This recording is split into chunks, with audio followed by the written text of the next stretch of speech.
little bit superstitious because of the uniforms. Last year they played better on the road than at home. Their road uniforms last year were white. He said, hey, we'll use the white uniforms at home. We'll play better at home. And we're ready to kick off. And it is underway as Stephen Starring picks it up at the 7-yard line to the 20, the 25. Good return out to the 30-yard line. So New England will open up on offense, and this is the quarterback, Steve Grogan, in his 11th year. Holloway, Hanna, Morris, Wooten, and Moore. That is the offensive line from tackle to tackle. Stanley Morgan, a hamstring problem, so that means that Jones will start in place of him. Dawson is the tight end, and of course Irving Fryer, the other wide receiver. Grogan at quarterback, Tony Collins and Craig James, the 2 running backs. So that is the offensive set of the New England Patriots, and that's a basic set. We'll stay pretty well with that. Charlie, with an injury on the field, we might have a chance to quickly set the defense here. Rusty Gilbo is the player who is being helped off. Bennett, Klecko, and Gastineau, that is the front 3.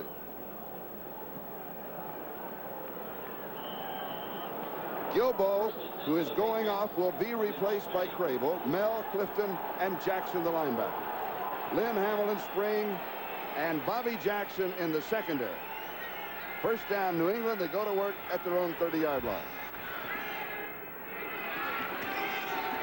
Tony Collins.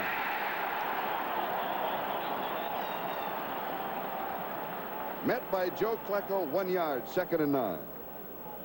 New England choosing to go right up the gut, and they went right at Gastineau with a double team.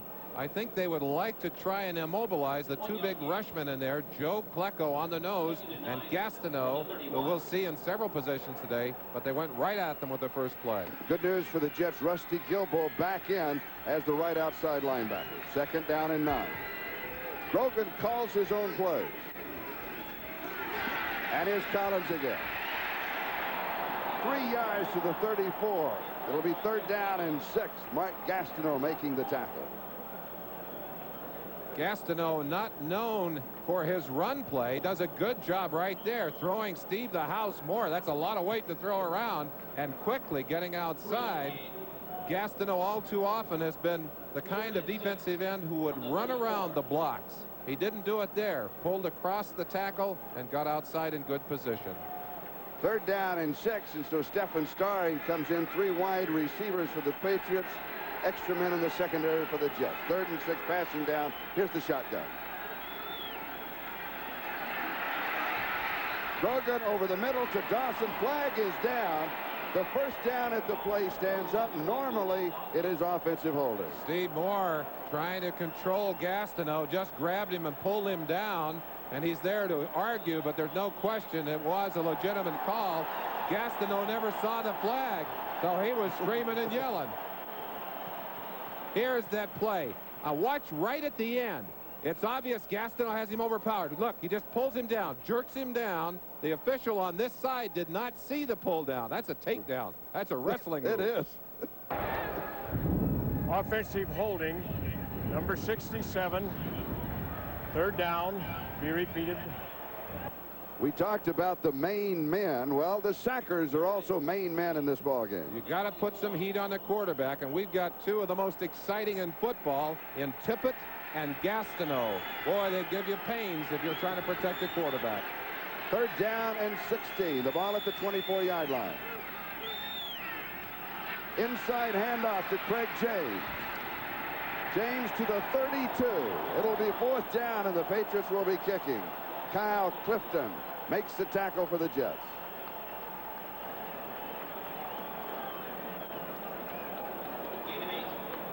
Rich Camarilla with a 43.4-yard average will be kicking to Kurt Sohn. Sohn, a little hard luck story last week, a 74-yard punt return for a touchdown. Call back because Kerry Glenn lined up offside. Those are the kind of break your heart. You don't get that many long ones in your career, and you hate to see one whistled back for that kind of an infraction. Into just a little bit of a headwind. Gets a good kickoff. 22-yard line. Looks for a block, cannot get to the wall. He'll lose about 4 on the return. Johnny Rimbert was down a 46-yard kick, and here's Freeman McNeil. Freeman coming on the field. It's obvious that he's going to start. He's going to play. But believe me, if he does not appear to be playing well, I think you'll see Joe Walton lift him out of the game. He's not the kind of guy you want to take chances with. The number 2 rusher in the NFL, and he's the lifeblood of this offense. The New York Jets at their own 18-yard line, first down. Freeman McNeil and Tony Page are the running backs.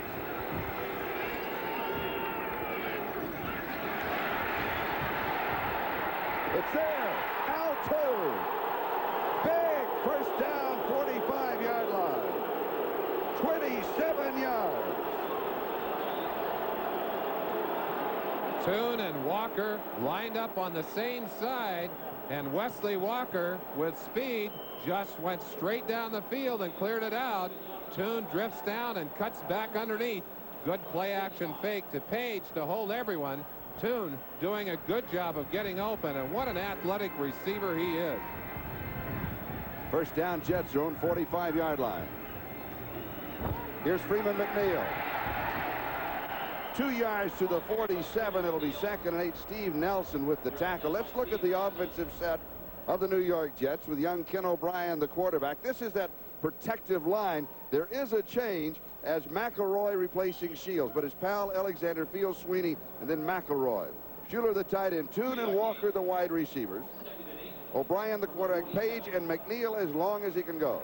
That's the report that we have. 2nd down and 8. No score. 11:05 time remaining first quarter. Cleaver showing motion. And O'Brien going deep to Walker. He's got it. 4-yard line. Wesley Walker.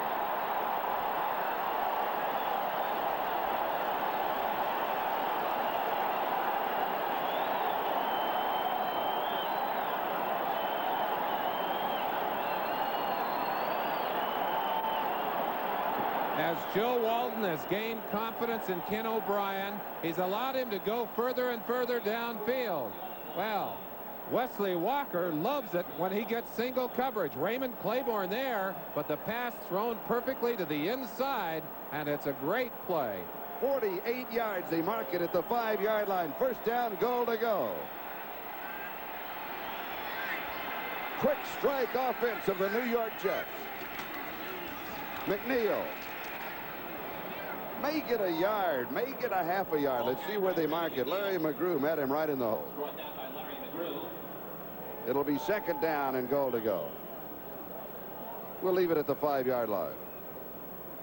1-yard gain. 2nd and goal.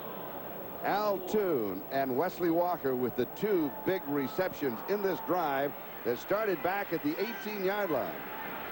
27 yards and 48 yards. Schuler in motion. Timing pattern, looping pass, pulled in, one-hand grab, no. He caught it.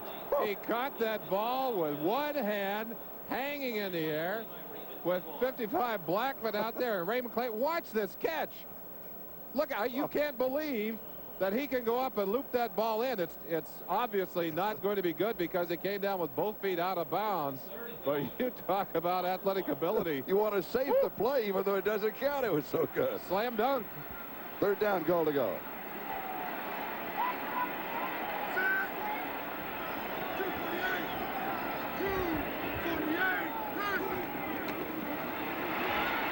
Johnny Hector.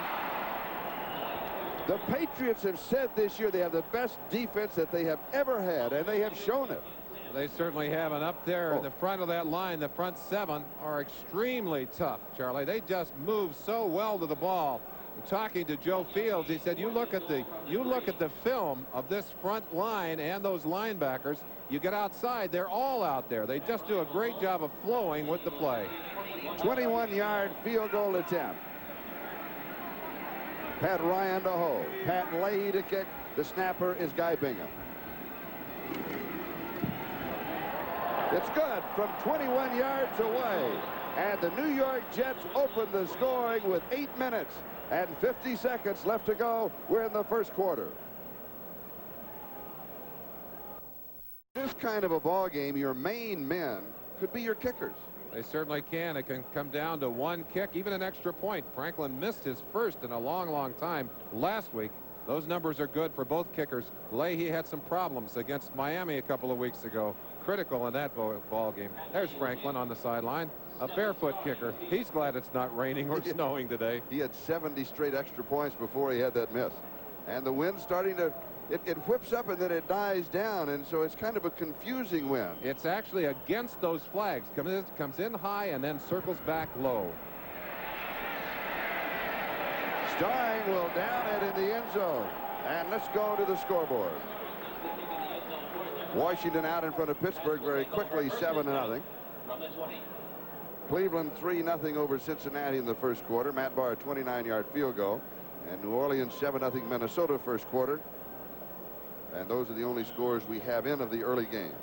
Of course, we had a chance to listen to Theismann talk about that injury, and you know, having been hurt, I think one of the most frightening things is just not knowing, and you know, that's oof. Fryer splitting wide to the outside. First down, 20-yard line.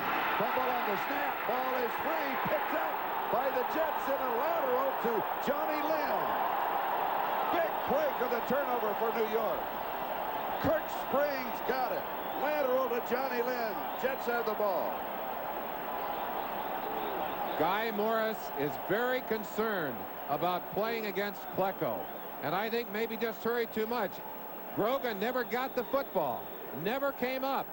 Grogan couldn't get back to it. It's kicked right there by Steve Moore, and the Jets get it. There's a lateral right here from Springs as he flips it back to Johnny Lynn. Johnny Lynn almost got around that corner for a big play. He picked it up at the 25. The lateral took the ball to the 16-yard line, where it's a first down. Here's McNeil. He doesn't look good. He is not himself. He's not look good. No. He is not himself. No. Freeman McNeil is a runner who relies on his quickness and his instinctiveness, and you see him going back with a limp to the huddle. I don't think we're going to see a lot of Freeman McNeil in this game. You can't take a chance with him, and he is not effective if he can't cut. Coaches yesterday said he uses all of his body when he runs. Oh, he does. He does. And he leaves more tacklers on the ground than just about any runner in all of football. Loss of a yard, 17-yard line, second down and 11. Play action. O'Brien with lots of time, fires. Mickey Schuler. He caught it at the 6-yard line. It'll be close to a first down. McGrew and Claiborne make the tackle. And he saw the field. He waited and then picked him out. That's something that O'Brien has had trouble doing. When he can't find his preliminary receiver, he's had trouble a lot of times. But in this case, he just took his time. Schuler working across on Larry McGrew right there, number 50. And O'Brien finally saw the opening and zipped him the football. Excellent play. Mickey Schuler having a great year. He's the number 2 receiving tight end in the National Football League behind Todd Christensen of the Los Angeles Raiders. Just that much short of a first down. Now, Merlin, in the last 6 games, 87% of his receptions have been either for a first down or a touchdown. Well, he's become a money receiver, and he's so dependable, Charlie. Great hands. He really has great ability as well. Miami out in front of Buffalo very quickly, 7-0 in the first quarter. And Houston 7-0 over San Diego. Marino threw a touchdown pass for Miami, and Moriarty scoring for Houston. And here it is, New York 3 and New England 0. It'll be third down and just inches. O'Brien 3 of 4 for 85 yards. Coming off of his 2 hottest games, he still has the hot hand. Johnny Hector. He'll get the first down at the 5. He's cut down by Larry McGrew. We expected to see Hector in place of McNeil, and here he is. And let's go look at one of the fine linebackers in the NFL. Steve Nelson, number 57, the defensive leader of this gang in red, very quickly outside to take on Page, and Page is a load. He just unloaded on Steve. Steve whipped back into the hole. Oh, boy, that's excellent reading instinct from Steve Nelson. First down goal to go at the 5. McNeil back in. Kind of rolls to the 4-yard line. Second down goal to go, and Steve Nelson was there. Again, Steve Nelson one of the tacklers on that play. He takes the signals from the sideline. Such a critical player. He's also wearing a special mask to protect his eyes. Had an eye injury, kept him out of a game not too long ago. But look at him just stuff that hole and then get a piece of the tackle. It's a plastic visor, a little plastic visor type of thing. It looks like a motorcycle visor, really. Or what a race car driver might wear. McNeil, 4 carries, only 3 yards. He's throwing this one away. He ran out of time. Blackman was coming. Schuler would have been the closest receiver, but the realities are he read it. There wasn't anything there, and he threw it away. And I'll tell you one thing. On the sideline, Zeke Burkowski, who is the quarterback coach, Joe Walton, applaud that call. There's Zeke right in the middle. You see him signaling one of the plays in. But they have been trying to help Kenny to learn how to throw it away. When the situation is right, you get rid of the football. He did it. Just a moment ago, the Jets had first down goal to go at the 5-yard line, had to settle for a field goal. Had first down goal to go at the 5. It's now third down goal to go, and they'll have to settle for another field goal. Schuler incomplete. Perrion had the coverage. We talked about money receivers. You go back to the guy that's caught the big ones for you. Now watch Schuler try and get open here. Fred Marion, who's had a hot hand. You talk about hot hands, yes, Charlie.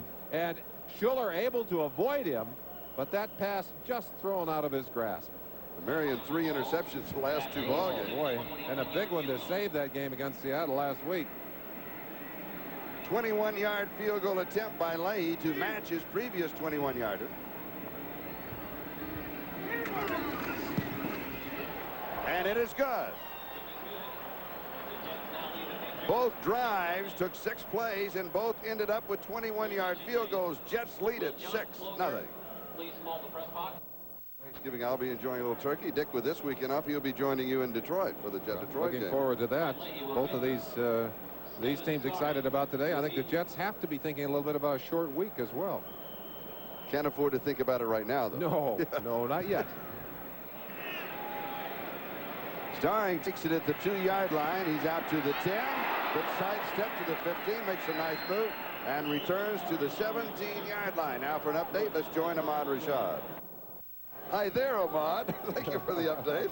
And we'll be joining you throughout the afternoon. Charlie, that man who went down and forced that play was Larry Flowers, new special team player for the Jets. On his first kickoff, he's all the way down there. Derek Ramsey now changing sides as a tight end. The secondary rotates. The give is to Craig James. Meanwhile, Joe Klecko was chasing Steve Grogan. Boy, he broke through right at Grogan. Marty Lyons with the tackle. There is a mismatch in the middle of that line.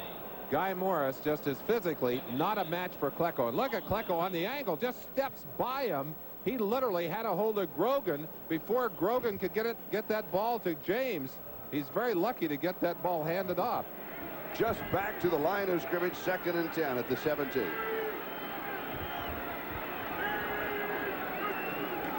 Grogan to throw. Pass is dropped at the 20-yard line. Derek Ramsey right in his hands, but again, Klecko pushing the center back right into the pocket. And this is what they call a Steeler formation on the nose. A minute ago, you saw Klecko right over here on this kind of an angle. Now he's on the other side, angled this way. And what he can do from that formation is step to a nose-up position, or he can come straight through the gap like he did a moment ago, or he can go all the way around. He has those options, and he makes it very difficult on the offensive centers. In this case, he's just picking up Morris and driving him straight back. 3rd down and 10, 17-yard line, 6 in the secondary. The dime package for the Jets. Big catch at the 39. Stephen Starring pulls it in and a first down. It was 3rd down and 10 and a gain of 17 yards. Johnny Lynn with a tackle. The New England Patriots also using 2 wide receivers out there. You see Irving Fryer, who's the #1 priority, going outside. A little bit of room inside right there for Stephen Starring. And they're doing the same kinds of things that the Jets have been doing. A little similarity in these 2 offenses early on. Officially, it is marked as the 39-yard line. Quick screen outside to Cedric Jones. To the 46, a gain of 7. And it'll be second down and about 3. Lance Mel with the tackle, leading tackler for the New York Jets. And here's a look at Steve Grogan. His first start in this string, his first start in 18 games against the New York Jets. Of course, in that game, Freeman McNeil did not play. That's right. Had a rib problem. He had a rib problem, and it was taken out of the game just before the game started. Johnny Hector played pretty well, picked up 83 yards in that game. And again, we're keeping an eye on McNeil to see how much he'll get to go in this one. Second down and 3. And here's Craig James. First down. And out of bounds at the 47-yard line. New York territory. Kirk Springs chasing it. The leader of this Jets defense is number 56, Lance Mel. And like Steve Nelson on the other side, one of the smartest linebackers in all of football. Watch him here, just playing off the blocker. Gets off Ron Wooten, number 61.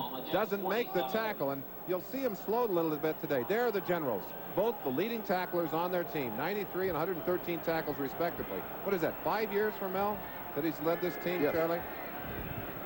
First down, 47-yard line. Little play action fake. Lots of time. As a man hits him, and it's Irving Fryer. 31-yard line. Bobby Jackson is the man who brought him down. A gain of 16 yards. First down. I think you'll see Grogan trying to work on those cornerbacks if he can get some time. The Jets have had a lot of injuries in their secondary. In fact, they have not been able to play 2 full games with the same defensive backfield. Today, Johnny Lynn playing one of those cornerback positions. He's now played all 4 of those positions behind the line. First down. Here's the draw. James. 19-yard line. Oh, excuse me. 24-yard line. So it'll be a gain of 6 or 7. Let's see where they spot it. They'll spot it just inside the 25. And let's check the scoreboard. Tampa Bay leading Detroit by a score of 3-0 with a 33-yard field goal. Second and 4 from the 25. That's the only score that we have for you right now on the update. Official spotted at the 25-yard line. They're going to mark it. So it's going to be second down and 4.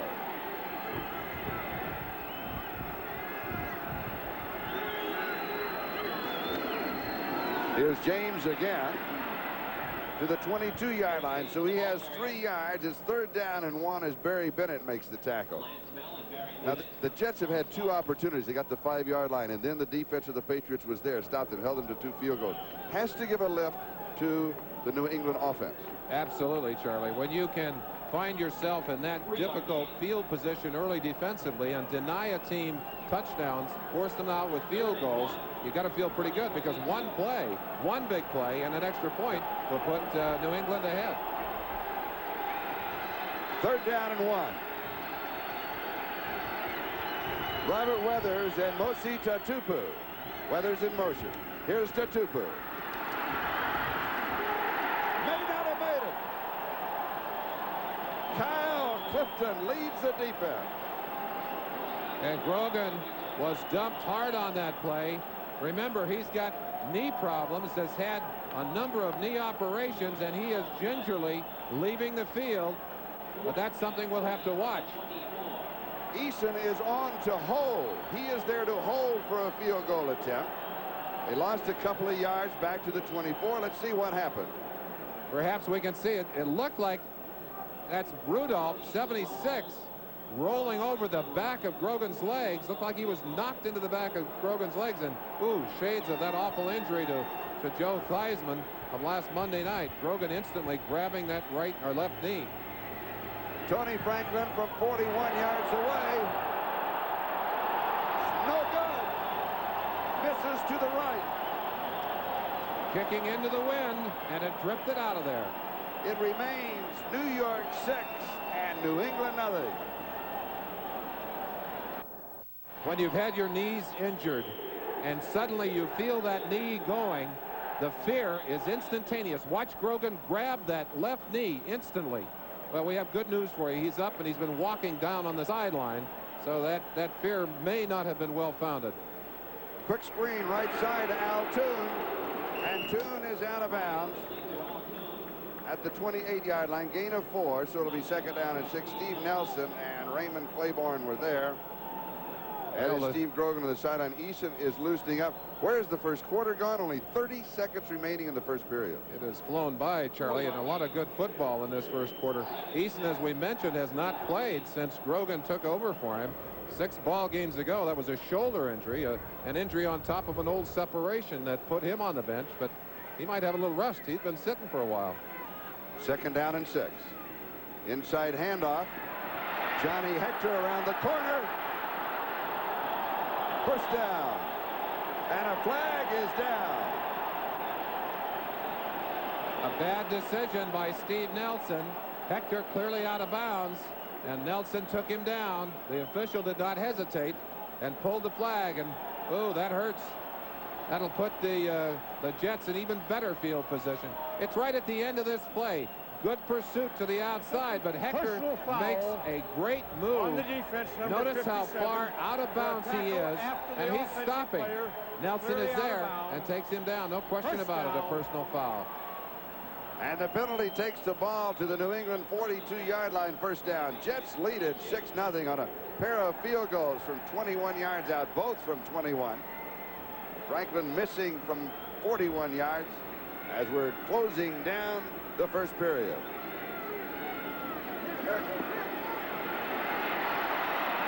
O'Brien wanted to go deep, and he gets sacked. First sack of the ball game for the Patriots. Julius Adams, the old pro, number 85, crawling in underneath the pile, and I don't think Kenny sees him here. Kenny's got his attention downfield. There's Julius on the ground. Watch him. He just kind of crawls over there and gets a lock on Kenny's leg and pulls him down. Here is Grogan, and you notice they are testing the stability of that left knee. And again, he has played so well that they have to be concerned. I don't know that they would take a chance with him. They have some confidence in Eason. That is the end of the first quarter. The score, the New York Jets 6, the New England Patriots 0. Steve Grogan being worked on, and on the opposite side of the field, Lance Mel being worked on. Mel had a strained arch, and they've retaped his foot. It looked like he was limping a little bit. Felt all right coming into the game, but he's having some problems. On the other side, they have taped Grogan's knee. They're doing a severe tape job on it, I think, because he wants to get back in the game. That'd be interesting to see when the Patriots get the ball back, who goes in at quarterback. 2nd down and 13, as you saw from the graphic. The Patriots have been a slow starting ball club. Pressure. Fumble. New England has the ball. Larry McGrew recovers the fumble. Charlie, one of the problems that Ken O'Brien has had is there's a momentary hesitation, and O'Brien limping as he heads for the sideline. So both quarterbacks have taken shots early. Bob Reese, the trainer, out quickly. But watch him as he does not find an open receiver. There's a moment here when he kind of panics, doesn't know where to go, gets away from Tippett right there, but Julius comes in from behind. Julius Adams, the old pro, his 2nd sack of the day, strips the ball away, and Larry McGrew is there to pounce on it, and it's Tony Eason at quarterback. Tony Eason.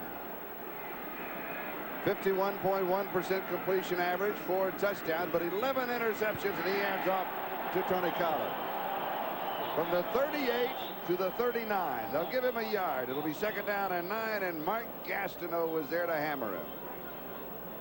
Charlie, one of the things that Grogan told me is that I think I matured in watching from the bench during the time that I was sitting. I wonder if Tony Eason has made some of that same growth as he has gone to the bench now for 5.5 games and watched Grogan run this team. 2nd down and 9. Now there is another question, and that is Grogan calling his own plays. Eason, they'll be called from the sideline. They'll call him from the sideline for Eason. And here comes everybody.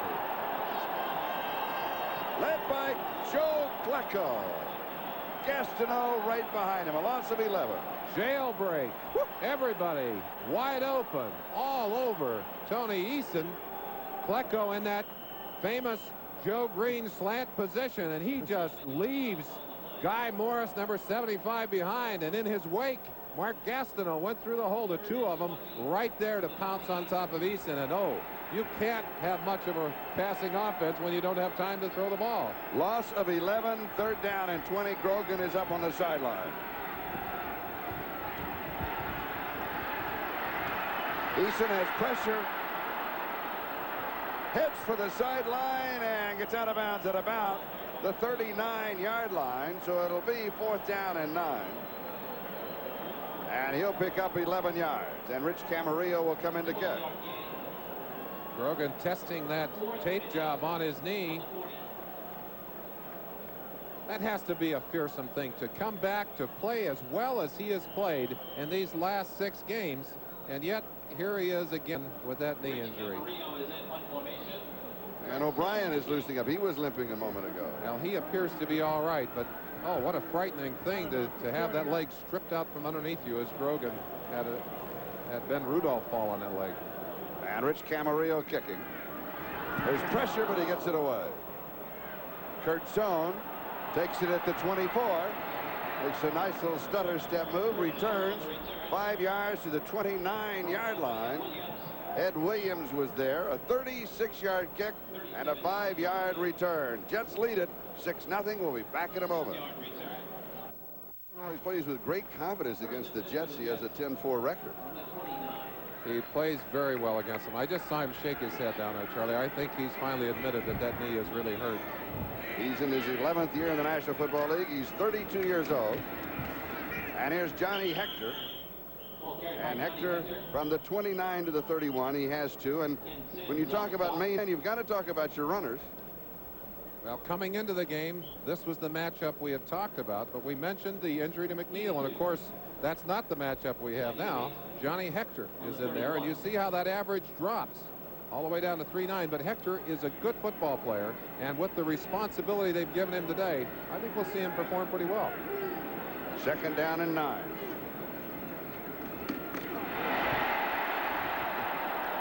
I think Hector heard what you said. Well, you know, it's interesting, Charlie. Joe Walton really does a great job of getting his players mentally prepared. And I think he spent some time this week talking to Johnny Hector, saying, listen, Freeman is hurt. We're expecting great things out of you. It also helps to have a hole like this.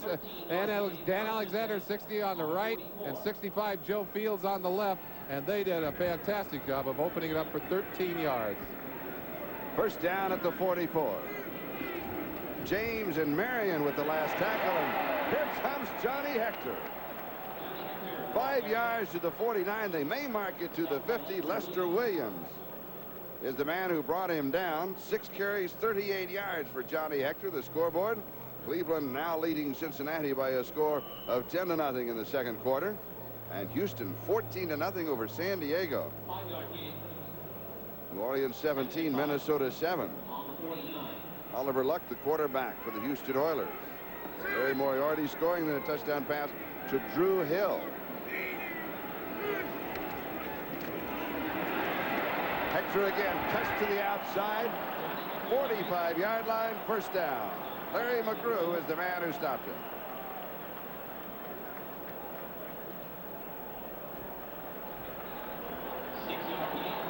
And McNeil is coming in. I'm surprised at this move. Well, some running backs have a tendency to allow themselves to limp when they're coming into the huddle, not when they get the ball in their hands, Charlie. I think that's the test, not what he does coming onto the field, but let's watch him. He may be in as a pass receiver or a decoy here. On the other hand, Hector 4 straight carries, so it may be just for a breather. And here's Freeman. Has the big hole on the right side. 39-yard line. He has 6 for an update. NFL 85. Thank you, Mike. I'm wondering if San Diego is having problems coming back after the loss last week at Denver. Such a disappointing loss. Has to haunt you all week long. 2nd and 4. Fumble. Patriots say they have it, and they do. Johnny Hector fumbled, we believe. Yes, it's Lester Williams. And you see Walton, and that is so angry. The Jets have led the NFL in fewest turnovers, only 20 turnovers. And, you know, of course, that's the mark of a fine offensive team. Walton has coached them and really done a job of giving them offensive plays that they can control the football with. Bobby Hammond, the running back coach, there to talk to Hector as he comes off, but just a lack of concentration, Charlie. For New England, 2 fumble recoveries. For Hector, his first fumble of the season. Patriots from their own 39. The pitch to Craig James. And James from SMU out of bounds at the 46-yard line, so he has 7 yards on the play. It'll be 2nd down and 3 as Johnny Lynn had the coverage for the New York Jets. Let's take a peek at that last play to get a feeling for what happened. A little draw play, and there's the fumble. That is the play where the fumble was made by Johnny Hector, and that's a blind handoff from the quarterback on that play, O'Brien. We couldn't tell from that angle if the handoff was pure, but the ball really never got tucked away. 2nd down and 3. Patriots ball at their own 46-yard line. Jets lead it 6-0 on a pair of field goals. And here's Tony Collins. 43-yard line of New York, 1st down. Mark Gastineau finally with the tackle. And a gain of 11 yards.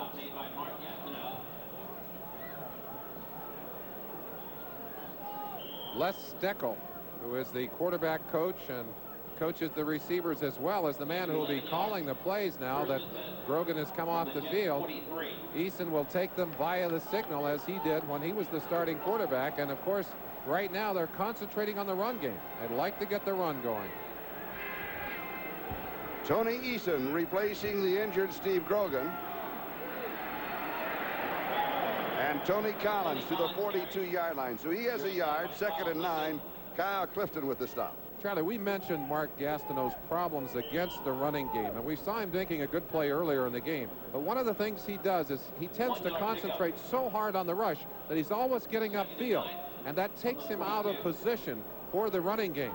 That last play, quickly upfield and blew himself right out of the play. 2nd down and 9, 42-yard line.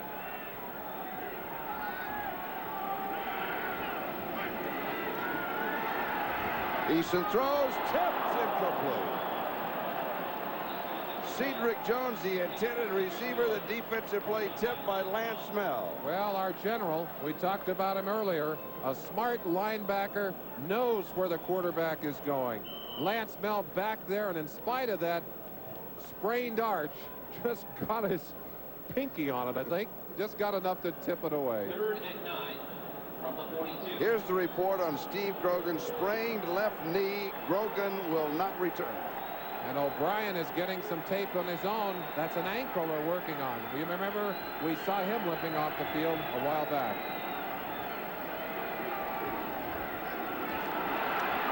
Third down and 9, Tony Collins. 5 yards. Harry Hamilton with the tackle. It'll be 4th down and 4. For a moment, it looked like they might be sending the field goal team out, but that would be a mighty shot, even though they do have the wind at their back going from right to left. It would be about a 55-yarder. Well, that's a long ways to go. What is 50 yards his best? Or, yes. Yeah, 50 yards his best on the year. So Kurt Schoen drops back, and Rich Camarillo will be kicking. The Jets got a part of one of Camarillo's punts earlier, and it looks like they may be coming after this one.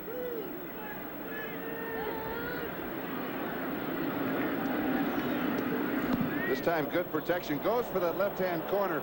That's where he should go with as a right-footed kicker coming across. You don't slice it off. And they're going to mark it at the 5-yard line. Good kick. And a flag dropped to the 27-yard line. There's a flag at the 27-yard line. That means someone released early, and break for the New York Jets. A perfect kick out of bounds just outside of the 4-yard line. And Camarillo is going to have to try and do it again. And it's not the range, it's the angle. Defense, kicking team, ineligible downfield. It'll be a 5-yard penalty and repeat of the 4th down. Sometimes it's the little things in a game that kill you. And that's the kind of frustration that, well, if you're Dante Scarnecchia, the special teams coach, you drill and drill and drill, try and get that play. And Camarillo does it perfectly, and someone breaks off and goes downfield too early.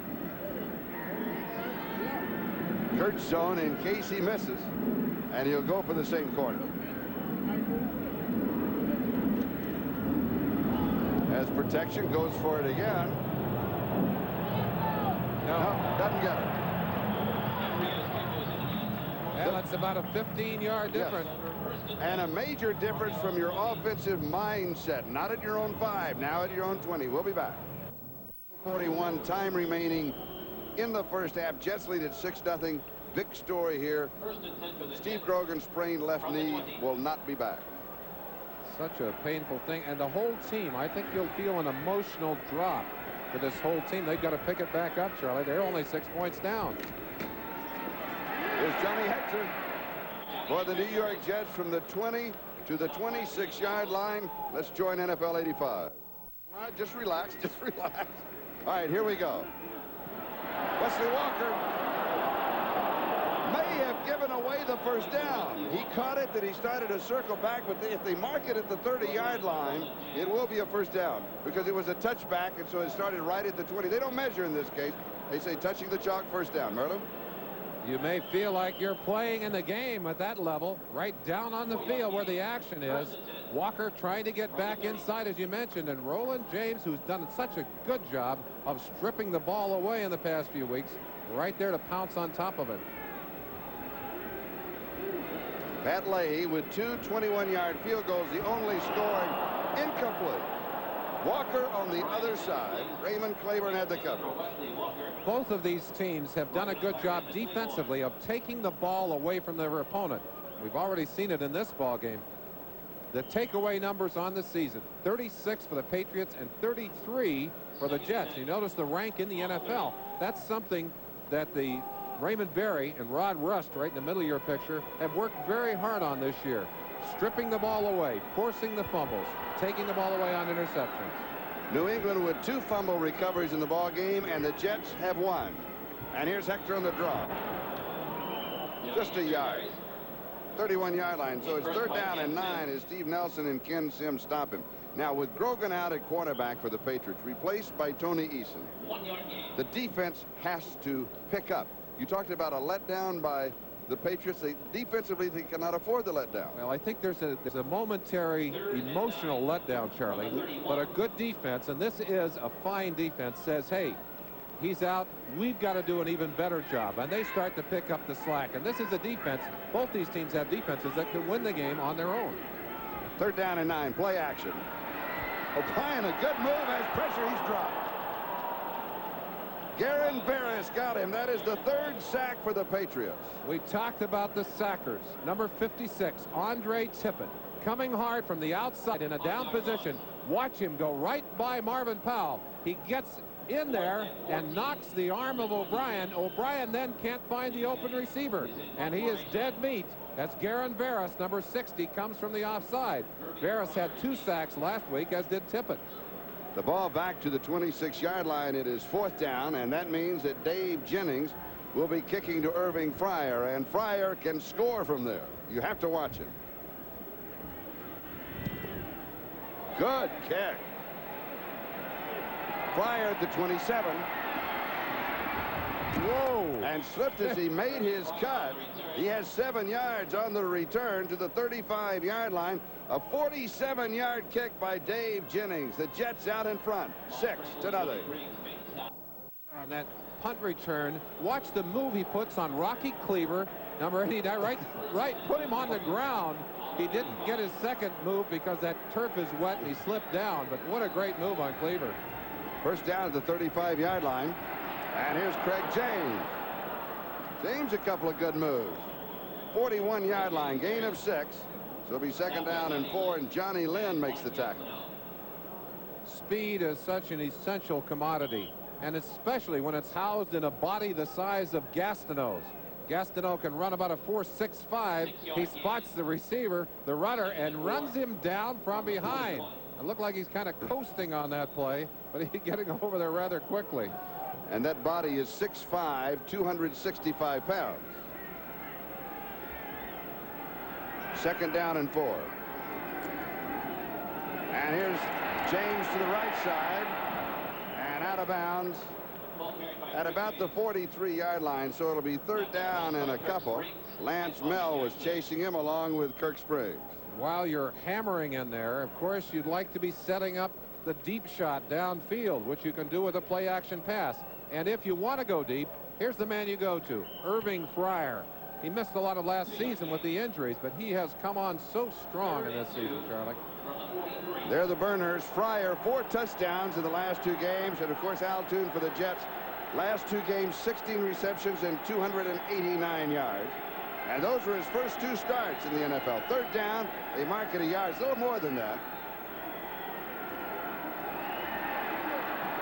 First down.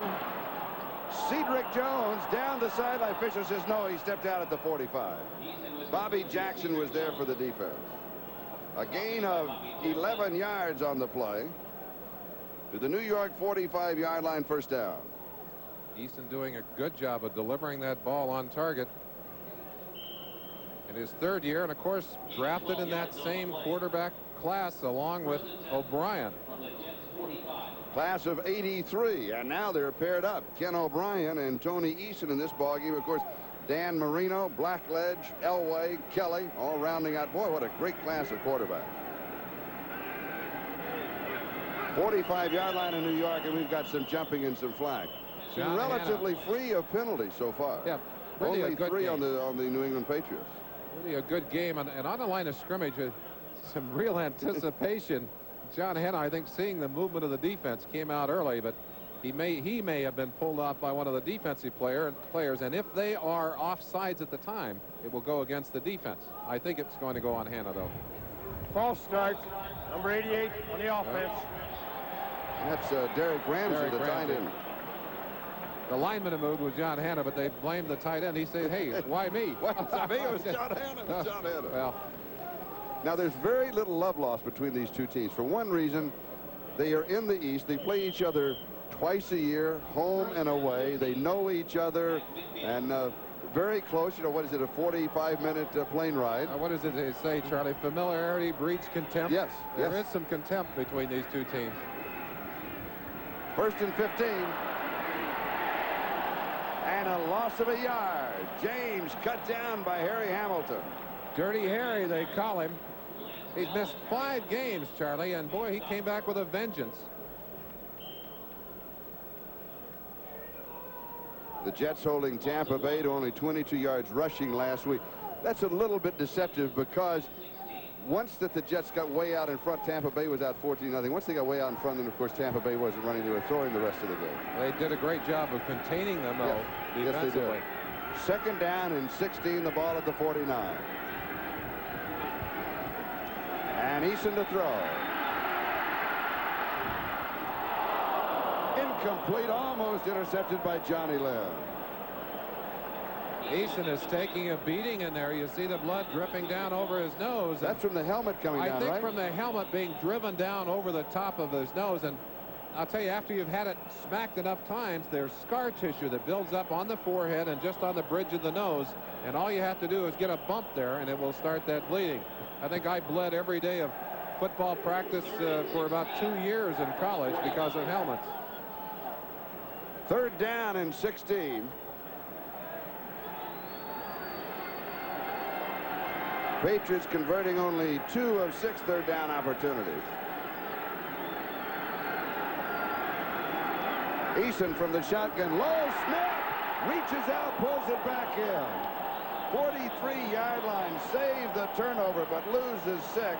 It'll be 4th and 22. Bad snap from Guy Morris. And I mentioned earlier the concern that Morris has with Klecko. Klecko is just hammering him on the line, and in trying to get that ball snapped and go after Klecko, he just snapped it low. Eason makes a great save to get that ball. Here's the pressure on Klecko. Look how fast Klecko is driving into that gap, and Morris, in his eagerness to get over there to get a piece of Klecko, just didn't get his first job done, which is to snap the ball. And Rich Camarillo will be kicking to Kurt Song.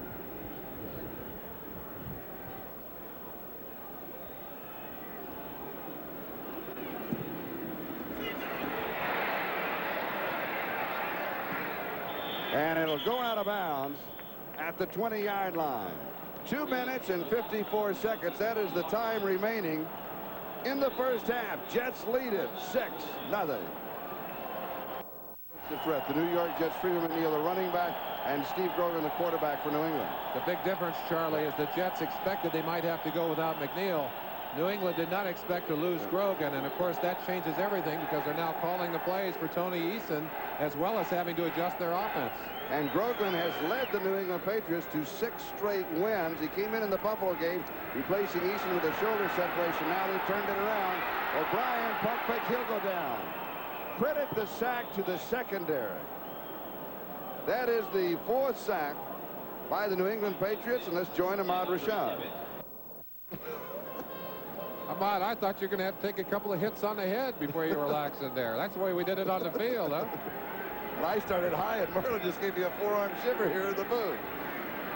A loss of 2, 2nd down and 12. And Johnny Hector to the right side. Here's a look at the scoreboard. Chicago in the 2nd quarter leading Atlanta 6-0. The surprise there, it is that close. Here's another surprise. Upset Sunday just continues rolling along. Houston out in front of San Diego. Detroit 7, Tampa Bay 3. New Orleans 20 and Minnesota 7. And here it is, the New York Jets 6, New England nothing. We've got the 2-minute warning. We'll be back in a moment.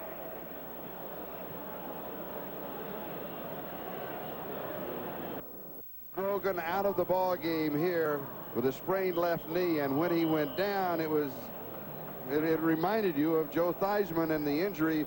Steve Grogan was luckier than Theismann. And we have a special taped interview, Bill McAtee at bedside with Joe Theismann talking about the injury and his possibility of coming back. That's at halftime, so be sure to stay with us. 3rd down and 8. The Jets at their own 22, and the pass is complete for a first down to Mickey Schuler. Schuler once again, like you said, the money receiver, the reception for the first down. So much of that is confidence between a quarterback and a receiver that he trusts. The Jets wanting to go without a huddle. They're hurrying back to the line. They had 2 plays called. New England better get themselves ready defensively. O'Brien with pressure to be sacked for the 5th time.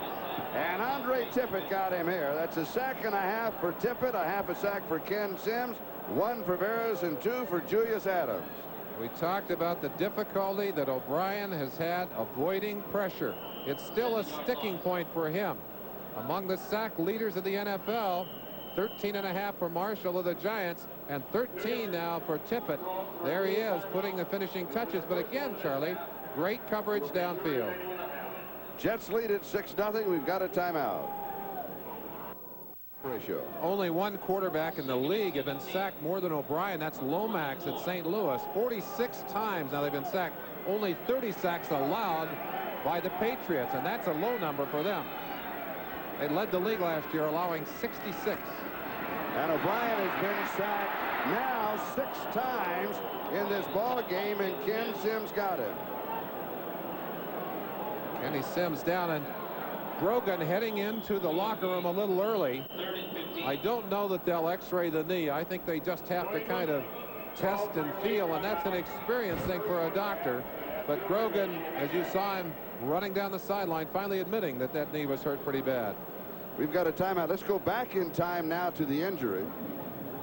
I do believe that Grogan never even had the feeling that there was anyone around. He was looking at the play to the outside, and you saw the quick look by Rudolph. I think someone had just knocked him down, and he ended up rolling into the back of Grogan's leg, pinning that leg down and stretching probably the ligaments in that knee. Let me make a quick correction. He picked up a yard of the scramble, so there was no sack. That's just for statistics. Now, Raymond Berry faces a situation where he is now calling the plays from the sideline as he was at the beginning of the season, and then Steve Grogan, when he came in, he called his own plays. Now, when Raymond Berry was playing with Johnny Unitas, Unitas called his own plays. He'd always ask Raymond Berry, and Raymond Berry always had a play for him. Well, he'd look over at Raymond and he'd say, Raymond, what do you want? And Raymond always had a play. But when you remember the time when Unitas went down, Kawaza went down, and they had to bring in Tom Matty as a quarterback. He went in, he looked at Raymond, he said, Raymond, what do you want? Raymond said, give me that play on the other side where Jimmy Orr has to block, and he called a sweep away from himself. So he didn't want any part of it. 28 crack, he called. He said, give us 28 crack where Jimmy Orr has to block. 3rd down at 16. And the handoff to Johnny Hector. He'll have a couple of yards to the 27, so it'll be 4th down and 14. And that means that Dave Jennings will be kicking. New England stopping the clock again now with 1:11 left to go in the first half. Possibility here of either trying for the long return, and with Irving Fryer back, he's already gotten 2 touchdowns off the return on the season, an 85-yarder and a 76-yarder. They also have the option of going after this ball. Today's telecast, presented by authority of the National Football League, intended for the private use of our audience. Any rebroadcast or other use of this telecast without the express written consent of the New York Jets and the National Football League is prohibited. Dave Jennings' first kick was good for 47 yards, and Irving Fryer put a great move on the return. Then he slipped, and he has a touchdown return as a punter. He has 2? He has 2 on the year, Charlie, an 85-yarder and a 76-yarder. And of course, he's an exciting player. Mike Haynes used to do that job for these New England Patriots. He had 2 in a season, which is the Patriot record. Irving wears a little pair of golden gloves on a chain around his neck. He said, not because I was a golden glove fighter. He said they were too tough, but it reminds me to be a fighter in the ballgame. Well, he is a fighter. He'll fight for the football. He'll fight for the yards on the return. He has 8 touchdowns this year, 1 rushing, 5 receiving, and the 2 returning.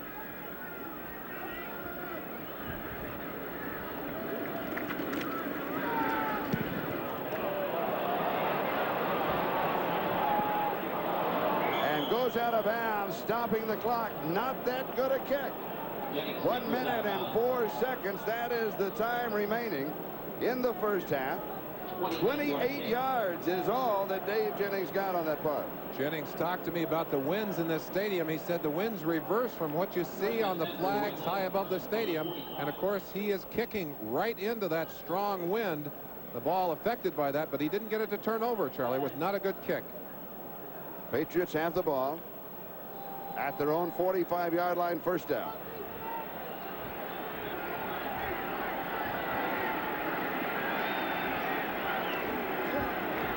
Tony Eason. Far side comeback pattern is complete. Stephen Starring pulled it in. Bobby Jackson was there. Should be the first down. It is at the 44-yard line of New York. A gain of 11, 1st and 10. He should have gotten out of bounds. He had a chance to do it. The clock is running.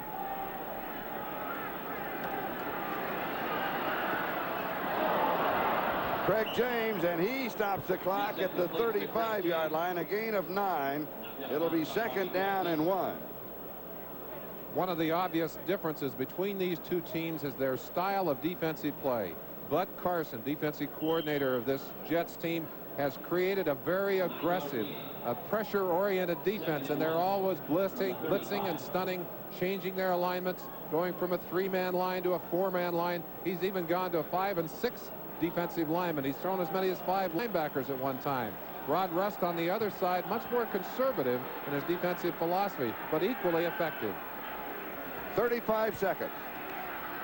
Pass is complete, and it's Derek Ramsey. First down, stopping the clock out of bounds at the 27-yard line. Harry Hamilton was chasing him.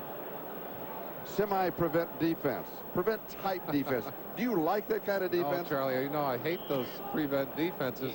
I always felt that when you played too conservatively on defense, that you sometimes prevented yourself from winning. I think when you have a good defensive line and you can put pressure on a quarterback, that you should keep those big horses coming in there. And right now the Jets have 4 defensive linemen in there. They want to get some squeeze on Eason.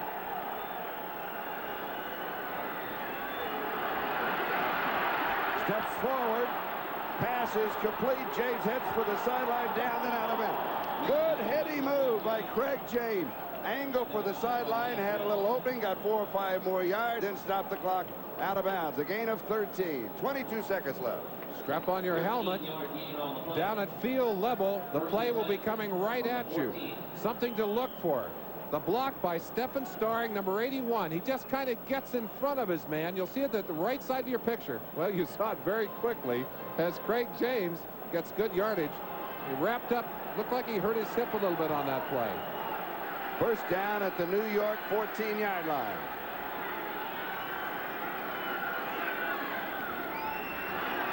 Eason rolling out. It's their Fryer. 6-yard line. They'll have to take a timeout. They'll take their last timeout. Charlie, excuse me, Charlie. We talked about the burners earlier. Irving Fryer, number 80. And boy, he just flies across, all the way across the field. This is a hard pass to defense because that man is coming against the grain. Lance Mell, a little late in reacting. And boy, that's a collision right there. Tough play by Johnny Lynn, number 29, from the right corner position. Interesting that you wondered when Tony Eason, who you're looking at, came in for Steve Grogan. Hasn't been taking that with what they call reps, repetition. Hasn't been throwing that much. It's all been Steve Grogan. And all of a sudden, it's been Grogan calling his own plays. Now, all of that has changed with Grogan down, and yet this young man, maybe the rest has done him good. He got off to a bad start this year. He was ranked 26th at the NFL as a quarterback. O'Brien, number 1 in the NFL coming into the game. And yet now he's beginning to settle down, has a little cotton stuff in the nose to stop the bleeding. Well, it's not any complaint about his toughness. It's second down. A little over 2 yards to go here. Great situation for an offense because you have all the options. You can run, you can pass. You force the defense to be a little conservative here. You've still got 2 downs if you want to run it and try and pick up the first down, or if you want to go for the touchdown. This is the kind of situation you can expect the Jets defense to be extremely aggressive and be blitzing. They know there's not a lot of room to get a receiver open on there. They're going to be coming all out at Eason, thinking about pass, but probably calling a blitz that will allow them to play the run well, too. The Jets with 2 21-yard field goals now. 13 seconds. Time remaining and no more timeouts for New England. First half. Charlie, you mentioned Eason's problems. His biggest problem was in interceptions. He only had 4 touchdowns and 11 interceptions when he was starting as a quarterback. Boy, the noise is going to be a problem here, too.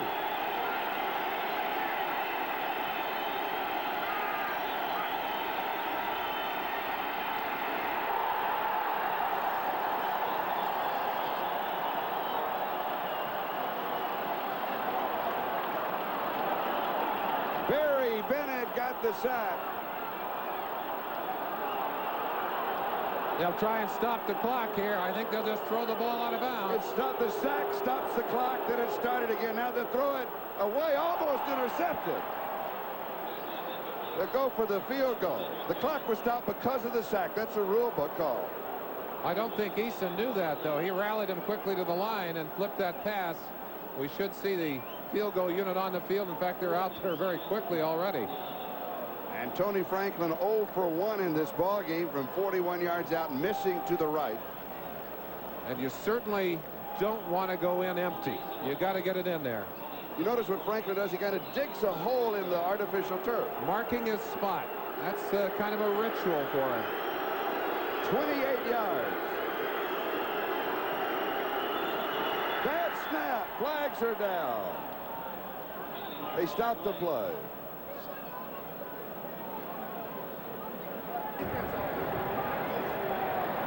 Encroachment on the defense, number 73. On Joe Klecko. I didn't see any snowballs, did you, Charlie? No. But I saw a big Klecko. That's a big snowball. I want to tell you, he's bigger than a snowball, and meaner, too. He's a snowman, as a matter of fact. The Jets have had a lot of him. There he is, marking it again. You see him drilling that hole into the ground. Kickers are a strange breed. They all have their little idiosyncrasies. That's one of Franklin's.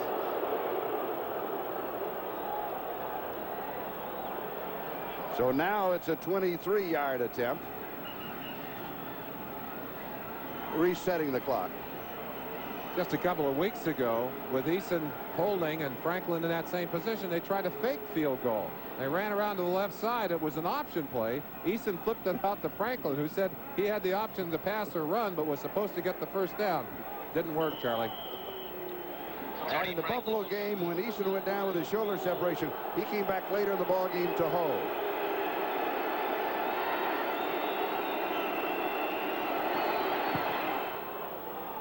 It's good. Tony Franklin from 23 yards away And New England cuts the New York Jet lead in half, 6-3, with 2 seconds to go in the first half. The reason that these two teams are on top of the AFC East is basically because of the fine play of their defenses. So it really shouldn't surprise us to see this low-scoring first half, in particular because of the injuries to Freeman McNeil and, of course, the injury during the game itself to Steve Grogan. And you also talked about the fact that it could come down. Your main man could end up being the two kickers. Certainly could, and in a low-scoring game has a chance of being even more important. Charlie, something else to think about. The nature of this New England team under Grogan has been to score a great many points in the fourth quarter. They have not been off to fast starts. Now, I wonder what happens now that Easton goes back into the game. Do they lose that late surging ability? That's something we're going to have to keep an eye on. Now, what about the New England Patriot offense? Very opportunistic. The last 10 times inside their opponent's 20-yard line, 7 touchdowns and 3 field goals. So they get close, they put some points on the board. They've done a good job of taking advantage of those opportunities, and of course, I think we're very fortunate to get this one just a moment ago. Do you think the Jets are expecting an onside kick? Look at that. I don't think they'll get one. I don't either. But a low squib type. Now the clock starts when the ball is touched in the field of play. Then it is thrown out of bounds, and there'll be 1 second left. So Kurt Sohn, knowing that rule, that as soon as he touched it, he just fumbled it out of bounds. Kicker really just muffed it out of bounds. What are you going to do with 1 second, Charlie? I don't know. The offense is probably saying, why did you do that? Yeah. You got to put your offense out there for one play. If you can get the ball on your 40-yard line, maybe you could do something with that 1 second.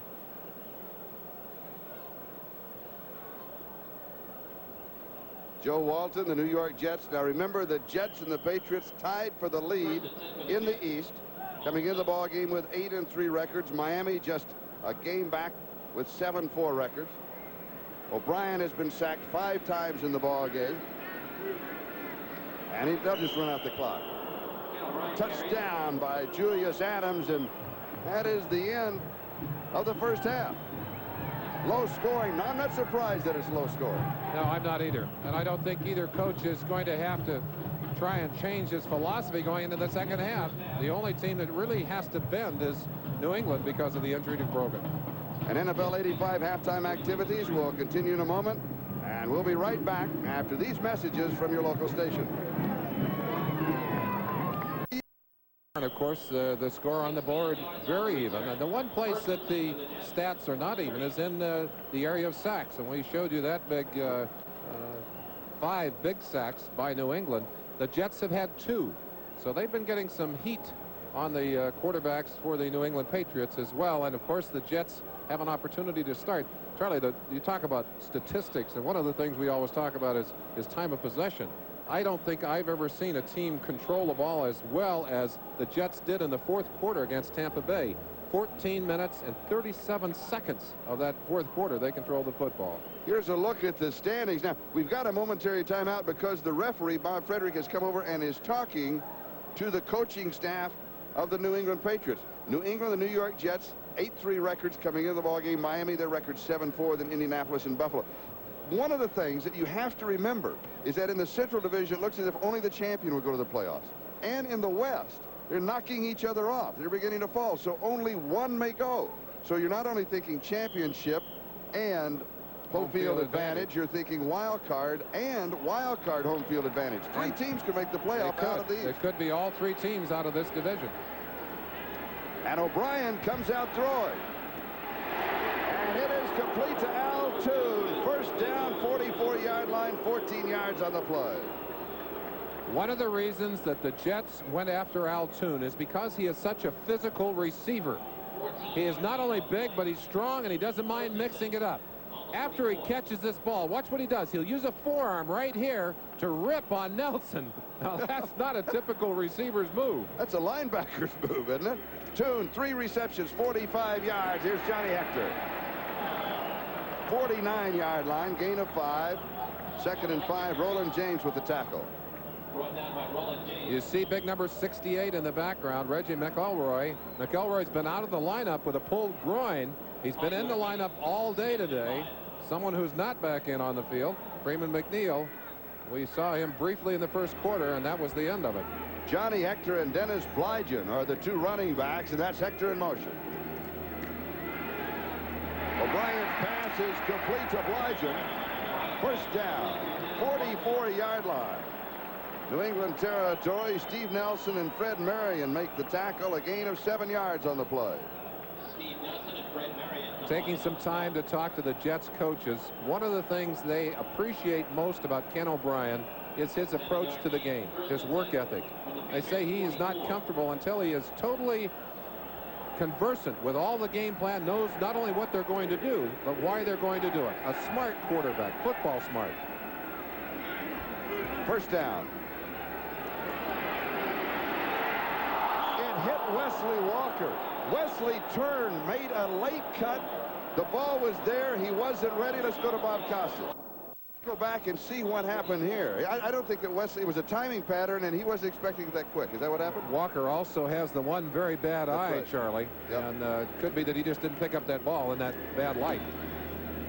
Johnny Hector, the line of scrimmage, the 44. He'll have 3 to the 41, so it'll be 3rd down and 7. Ken Sims makes the tackle. You want to see some respect? There are 3 players blocking on this play on number 56, Andre Tippett. 87, Sohn. 82, Schuler, the tight end. And 60, Alexander from the inside. And he went down for a second. Looked like somebody whacked him on the leg a bit, but he stays in the ball game. The score, the New York Jets 6, New England 3. Miami, by the way, we mentioned that they were just 1 step behind the leaders. We'll go back to pass, and then I'll update this. Here is Walker again. Now watch this play. Could have been a very big play. Perfectly thrown by O'Brien. Wesley Walker simply didn't pick up the ball. Boy, hit him right on the 8. 3rd down and 7. On the reverse. Altoon. And he's out of bounds. Boy, he has that high step. He's got 4.4 speed.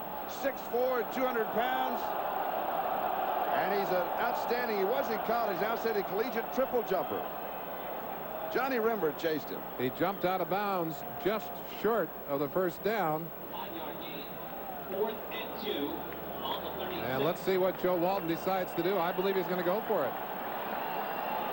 At the 36-yard line.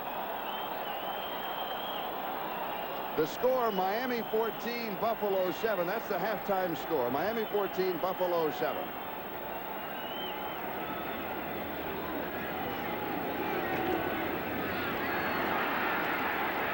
Not there. The defense for the New England Patriots makes the play at the line of scrimmage. Hector is stopped for no gain, and New England will take over on down. And of course, that's a time when you miss your main man, Freeman McNeil. We mentioned held out because of an ankle injury. Watch the red shirts fly. They just close off everything and shut it down. Today's game is brought to you by the New Chrysler Corporation. We don't want to be the biggest. We just want... This is Charlie Jones, Merlin Olsen, 12:21. That is the time remaining, 3rd quarter. The Jets just gambled. The Patriots held. They take over and downs. New England's ball, first down, their own 36-yard line, trailing 6-3 in the ball game. And Tony Eason is the quarterback. Craig J. He'll lose a yard to the 35. Joe Klecko. The battle of the defenses continue. It certainly does. The 2 generals of the defenses that we mentioned to you, they also happen to be the leading tacklers. Well, how did they do in the first half? Nelson with 6 tackles, right on par with his average, maybe even above. Mel only 2 tackles, and we mentioned the injury to his arch, but you can't measure their value just in tackles. They are the leaders, they're the signal callers, they're heart and soul of those defenses. If you joined us late, Steve Grogan injured his left knee, sprained left knee in the first quarter, out of the ball game. Eason has replaced him. Eason looks, he wants a block, gets the point. And then steps out of, I thought he'd step out of bounds. He takes the shot, sacrifices the body, picks up 2 more yards to the 49-yard line. That's a gain of 16 on the scramble. Harry Hamilton for the defense. Let's look at Lance Mel. Watch him first as Lynn Dawson, the tight end, comes across. Mel knocks him off his pattern. He then sees Eason breaking to the outside. He's got to get all the way out there. He can't get by James. Eason gets a few extra yards, but great play by the heady linebacker to show you why he is so valuable to that Jets defense. And a good pickup by James. That's what East was pointing to James, that I'm going to run with it. I need the block downfield, and he got it. First down at the Jet 49-yard line. Fryer in motion. Now he reverses. Jackson has the coverage on him. The pitch is to James. Klecko. Oh, what a play from inside. You know, I talked to Pete Brock, who will probably be activated for the New England Patriots next week, a center who was out because of double operations on his knees. They scoped both his knees a few weeks back. They would love to have him in the game today because they know that Guy Morris does not match up physically with Klecko, and Klecko just continues to hammer on them. And in practice yesterday, Klecko was asking everybody if have they activated Brock. Have they activated Brock? We said hello, and he said to the activated Brock. Second down and 10. No gain on the last play. Jet 49-yard line. Easton to throw. Going deep. Triple coverage. Incomplete. Broken up by Bobby Jackson. Irving Fryer. And look at Fryer. He has a red glove on his right hand and a blue glove on his left hand. Patriotic? I hope so. I know it's not to say this is my right hand. No, he wouldn't wear them for that reason. He goes up high in the air. Bobby Jackson clearly bumping into the receiver, but I think the official's saying he was playing the football. He gets up high. Two blockers working on the inside on Klecko, and on the outside, Hanna stepping back to take a pickup block, pick up Gastineau, who'd come around on the stunt. And riding him out of the play. Third down and 10. And Steve Grogan looks on from the sideline.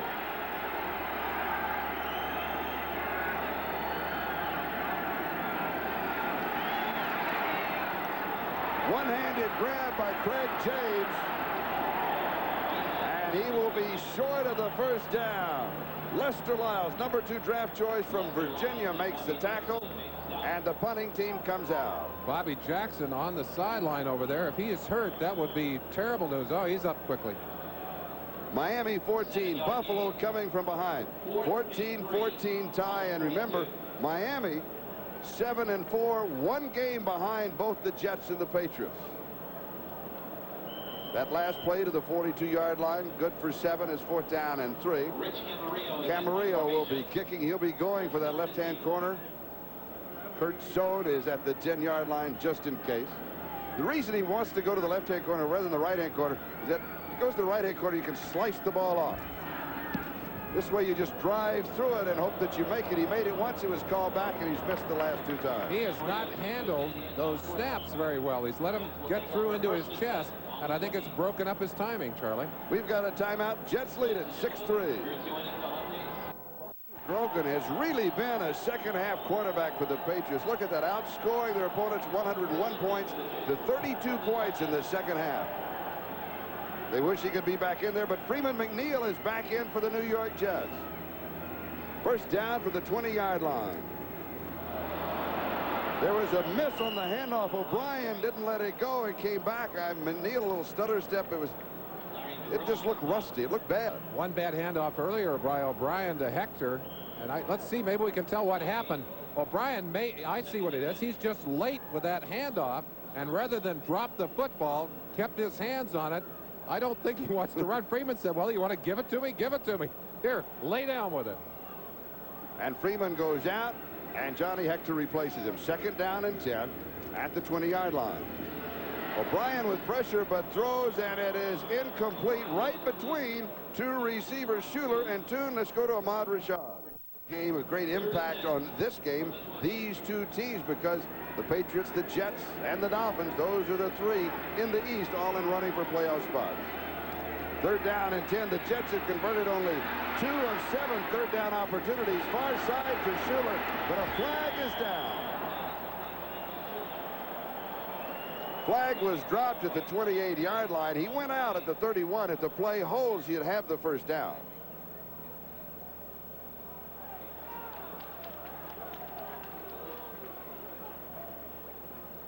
Early signals from the players would indicate it's a holding penalty against the Jets. They're discussing other options. Perhaps there are 2 penalties on the play, although we only saw 1 flag, Charlie. Bob Frederick in charge. He'll tell us.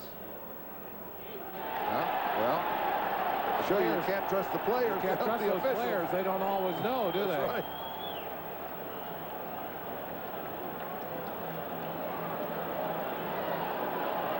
That penalty should be assessed at the end.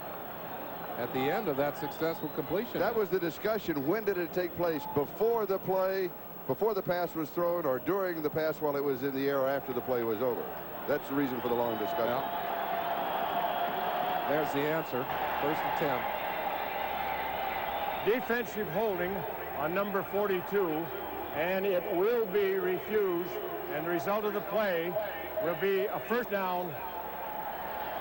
It was on Ronnie Lippett. Now the reason is that the penalty took place before the pass was thrown, so it'd been from the line of scrimmage. So it's an option situation. That was you either take the 5 and the first down, or you take the completion in the first down. Exactly, and they took the completion. You get the extra 5. Yes. Well, that's a good choice. Yes, not bad, and an easy choice. First down, 31-yard line. 9 minutes, 44 seconds. Time remaining, 3rd quarter. Jets lead at 6-3. Johnny Hector. Wrestled down by Don Blackman at the 33-yard line. Gain of a couple. It'll be 2nd down and 8 as we pause briefly for station identification. This is the NBC television network. WWLP Springfield. This is Charlie Jones, Merlin Olsen. 9:19 and counting. That is the time remaining here at Giant Stadium in the 3rd quarter. Low-scoring ball game. Jets 6, New England 3. Tony Franklin for the Patriots with a 23-yard field goal. Pat Leahy has 2 21-yard field goals. That has been all of the scoring. Al Toon, far side, comeback pattern. And he's down around the 38-yard line. Let's see where they'll mark it. They may mark it back. No, they're going to mark it back at the 35. So it's only good for 2, and it'll be 3rd down and 6. Scoreboard showing Cleveland Browns off and running, and Houston still leading San Diego, but the Chargers are coming back. Detroit on top of Tampa Bay. Detroit and the Jets Thanksgiving Day on NBC in Detroit. They have not been defeated in the Silverdome. New Orleans leading Minnesota 13 points, 23-10. And here it is, a 3-point difference. Jets and New England.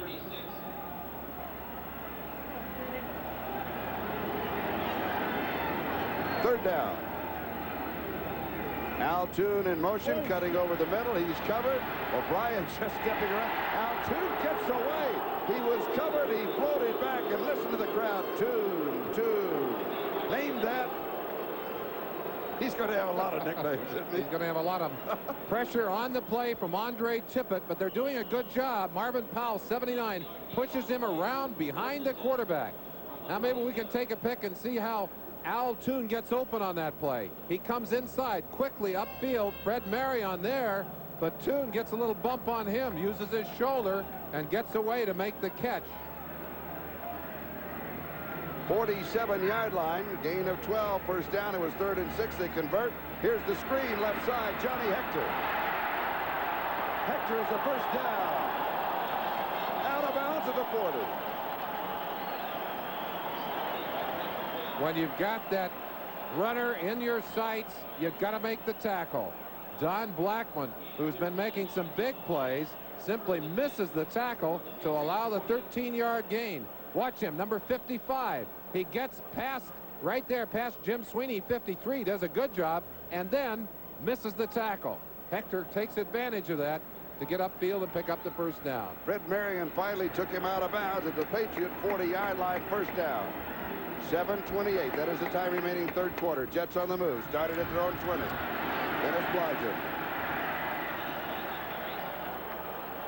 Bligent to the 37, so he has 3. 2nd down and 7. Andre Tippett and Larry McGrew team up on the tackle for New England. Tippett in on a lot of plays on the day.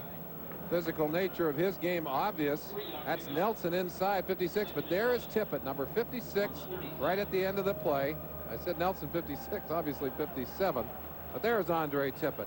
Now, you'll see him, as we mentioned, go from that up stance as a linebacker to a down stance, a 3-point, as a lineman. Meanwhile, Dennis Owens, the nose tackle, came off. He was limping, needed help. Lester Williams replaces him as Johnny Hector gets the call for the Jets. Has 2 yards to the 35, so it'll be 3rd down and 5.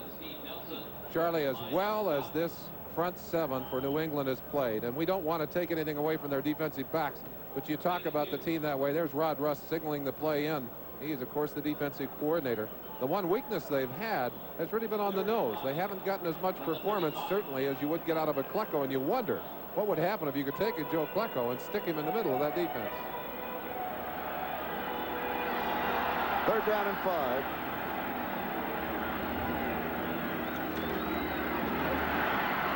Just dumped it off. It is incomplete. Hector, the intended receiver. O'Brien was in trouble, and he saw Hector and tried to get it to him on just a little bitty dump pass. And fortunately for the Jets, they didn't end up with it intercepted or bounced around. Would have been a big loss had he caught it. There were people all over the top of it. Great pressure. Garen Veras, by the way, who's been getting tremendous pressure for the Patriots, has an ankle problem. They don't know if he's going to be able to play. He was not in on that last play, and he is one of the rushmen that they've been using in the 4-down lineman scheme. Dave Jennings, he's had one good one and one poor one, as you can see. And Irving Fryer is set for the return if it comes up short. 6:03, that is the time remaining in the 3rd. He has some pressure and goes for that left-hand corner. Fair catch is called for, taken, bobbled out of bounds at about the 13-yard line. About the 13-yard line. A little wrestling match between Kenny Sims and Kurt Sohn. And I think Sohn won. Denny Sims was down. They almost blocked that kick right here. Hands reaching out. Don Blackman, I think, may have touched Jennings' leg. But he did step away at the last moment. Tony Eason has completed 7 of 11 for 67 yards in replacing Steve Grogan, who is out for the ballgame with that sprained left knee. There's not been an interception in the ballgame. New England first down at their own 14. Jets lead at 6-3. 5:57 left to go, 3rd quarter. Eason over the middle. The pass is complete. Derek Ramsey. Ramsey has the first down as he goes to the 25. Let's see, they may mark his knee down. He was rolling when he hit. You're going to mark it around the 23, maybe the 24. Could be short. Let's see where they spotted. Kyle Clifton was there for New York. Good play up the middle, and they're going to have to measure it. They're going to bring it in from the sideline. One thing that's been very positive for both these offensive teams, no interceptions on the day. Both quarterbacks for New England have been able to keep it out of the Jets' hands, and of course O'Brien, in spite of all his many problems with pressure, has not thrown an interception either. First down. First down on the 24. Chance to look at that last play. Just a little toss to the tight end right over the middle. He's working in under the linebackers.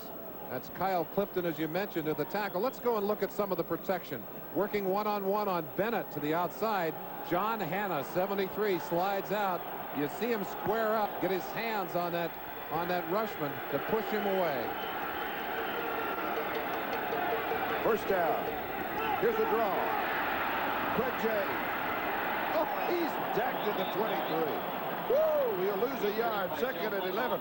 Marty Lyons nailed him. Big play by Marty. You have the feeling that the plays that are being sent in, and you're watching Bud Carson send in the defense from the sideline with the substitute Marty Lyons, and Bob Reese, the trainer, coming out quickly. We've got a Jet who's a little woozy in that huddle. It looks like Klecko. Yes, it is. And Klecko upset about something, banging his head on the ground. Oh, he is tough. He's a gamer. He doesn't stay still on that sideline or on that field unless he is really hurt. We've got an injury timeout, and we'll be back in just a moment to Giant Stadium. Let me make a correction. It was Joe Klecko who made the hit. He made the hit, and as he went down, must have bounced one of those knees a little bit, but I think we'll see him after this next play. There he is. He's ready to come back in. He goes out, so it's an injury timeout. It is not a charge timeout. He stays out the one play that he can come back in. Irving Fryer in motion. That is a lateral to James. Good cutback to the 50. 30. Inside the 20. 19-yard line. 57 yards, and Johnny Lynn got him. We talked about the runners and their importance in this game. Craig James just equals and surpasses his total for the day with this one big play, and that will go as a run rather than a pass because it was a lateral.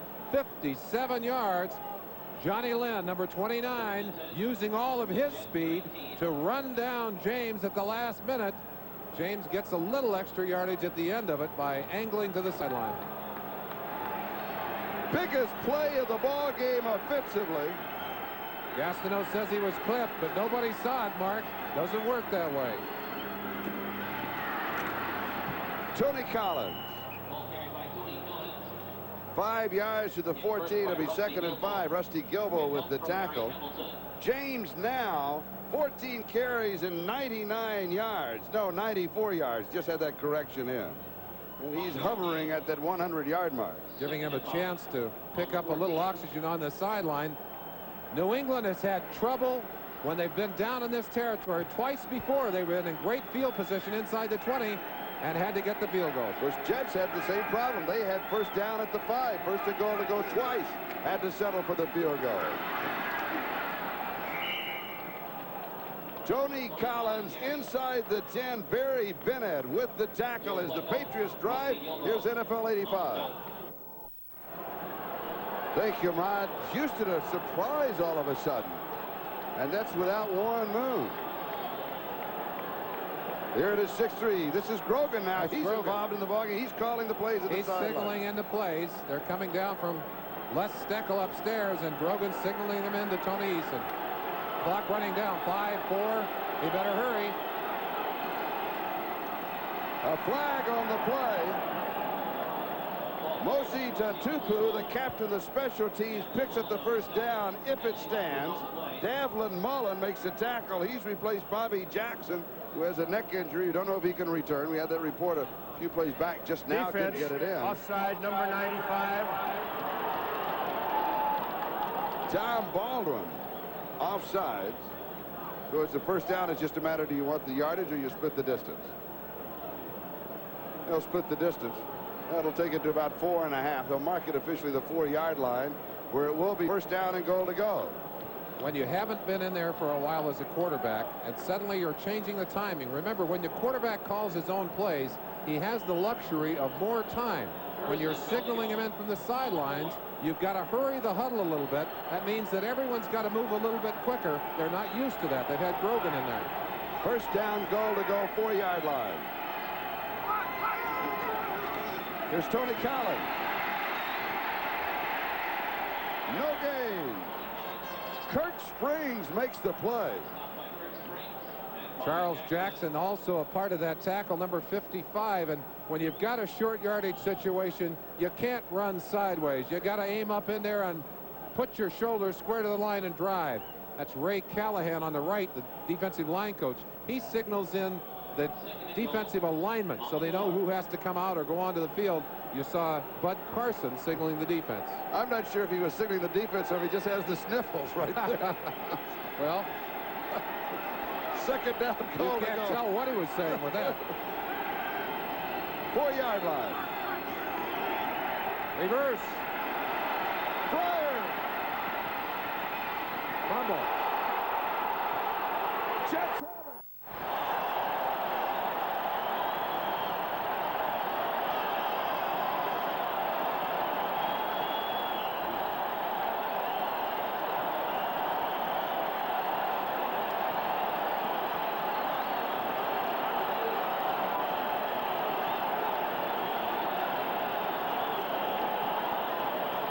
Irving Fryer scored on this kind of play last week against Seattle.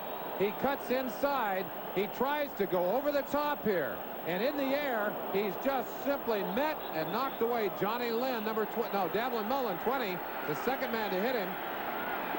Jets back to live action as they try and hammer and get themselves some room. But the New England Patriots, who all year long have gone with the gimmicks, with the strange plays, the surprise plays, went to the well once too often. They coughed the football up. That was Raymond Berry over to say, hey, it's all right, you were doing everything you could, but a costly turnover certainly changes the feel of this game. Harry Hamilton recovered the fumble. Johnny Hector from the 9 to the 12. It's second down and 7.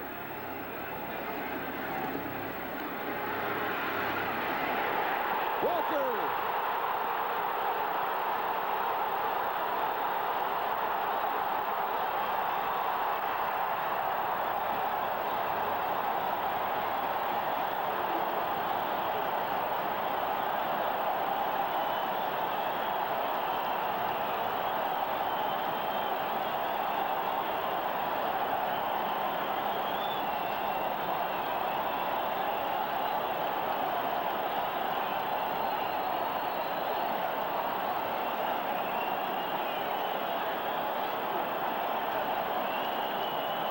88 yards.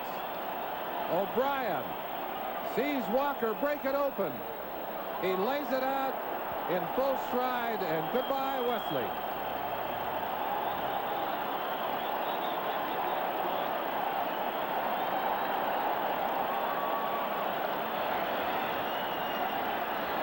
Third longest pass completion in Jet history.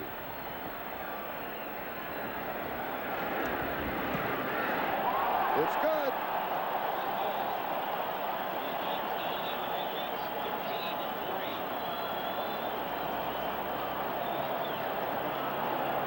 The fumble set it up. It was a fumble similar to this that set up a 92-yard drive that put New England ahead of the Jets in an earlier game. You see the play here on the 1-yard line, almost the same place on the field, with the opposite team fumbling it away and the other team able to take advantage of it to go ahead. And of course, the result of that takeaway, a long bomb, and what a perfect catch, what a perfect throw.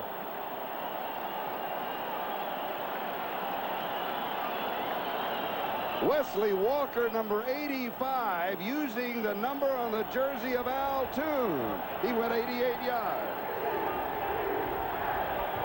Ken O'Brien throwing the first touchdown of this ball game.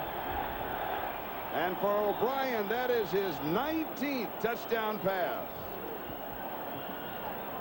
13-3, 43 seconds left in the third. Sorry, Charlie, New England has been very tough pass defense. That's the first score via the airways that they've given up all season in the third quarter.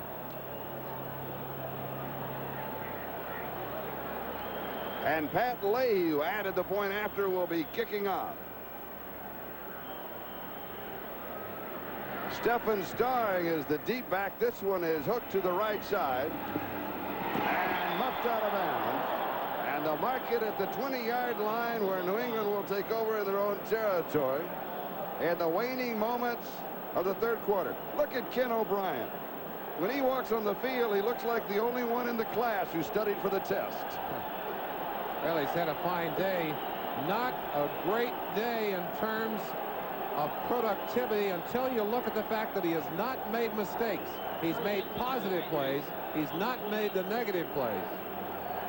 Now, Tony Eason, a Colt graduate of that great quarterback class at 83. Let's see what he can do. The margin is now 10 points, largest of the ball game.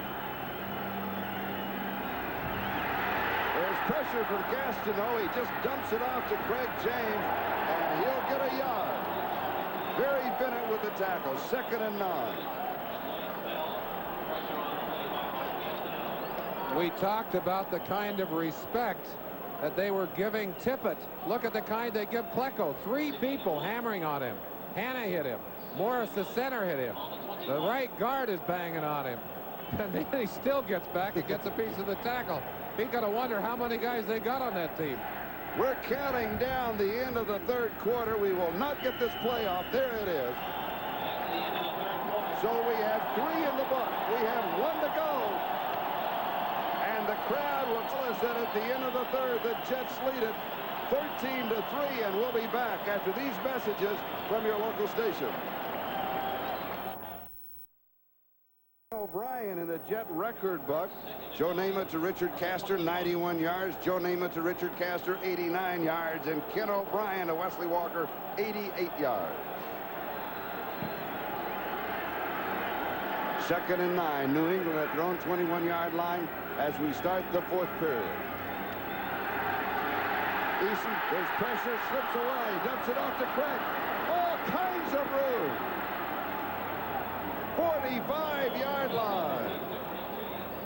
Craig James, 24 yards, receiving Lance Mel with the tackle. Big first down for the Patriots. They're doing a good job of jamming those defensive linemen in together. Watch them here. Klecko and Bennett and Gastineau are all going to end up in a pile right in here. In the meantime, Eason is going to be able to escape out of there. Look how they stack them up. They're all lumped up inside. Eason shovels that pass out of there, gets away from Gilbo, and gets it to Craig, who does a good job with it. It's a pretty good move by Eason. First down, New England at their own 45. Here's Tony Collins. 2 yards to the 47. Charles Jackson, the linebacker, stops him. It'll be second down and 8. The Jets lead by 10, 13-3.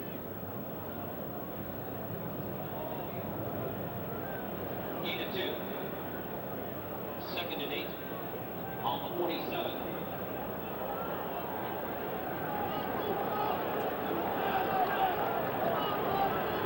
That is the real estate left in front of the New England Patriots.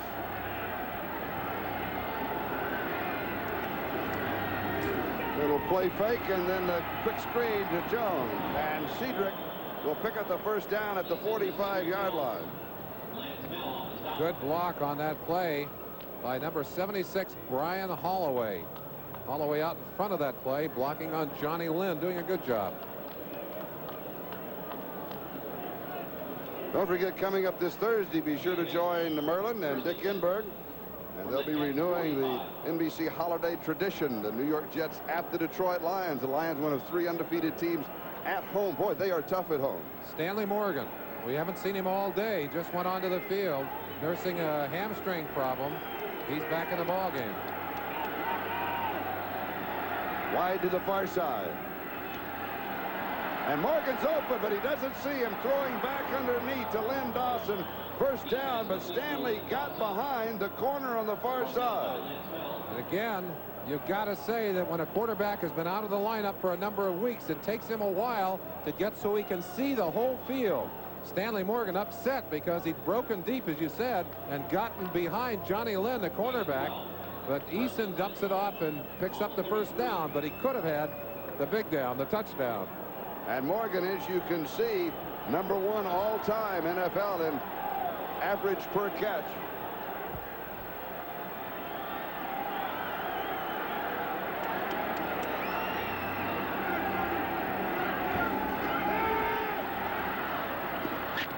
It is dropped by Stanley Morgan. Coverage on the play by Davlin Mullen. Davlin Mullen had the coverage, and Kirk Springs was the debater. Stanley Morgan doesn't make any friends on the end of this play. He mishandles this football. I think tried to run with it before he got it. Davlin Mullen's going to take him out of bounds, and watch what happens at the end of the play after they hit the ground. Watch Morgan's feet. That'll get you some enemies in a hurry. Second and 10.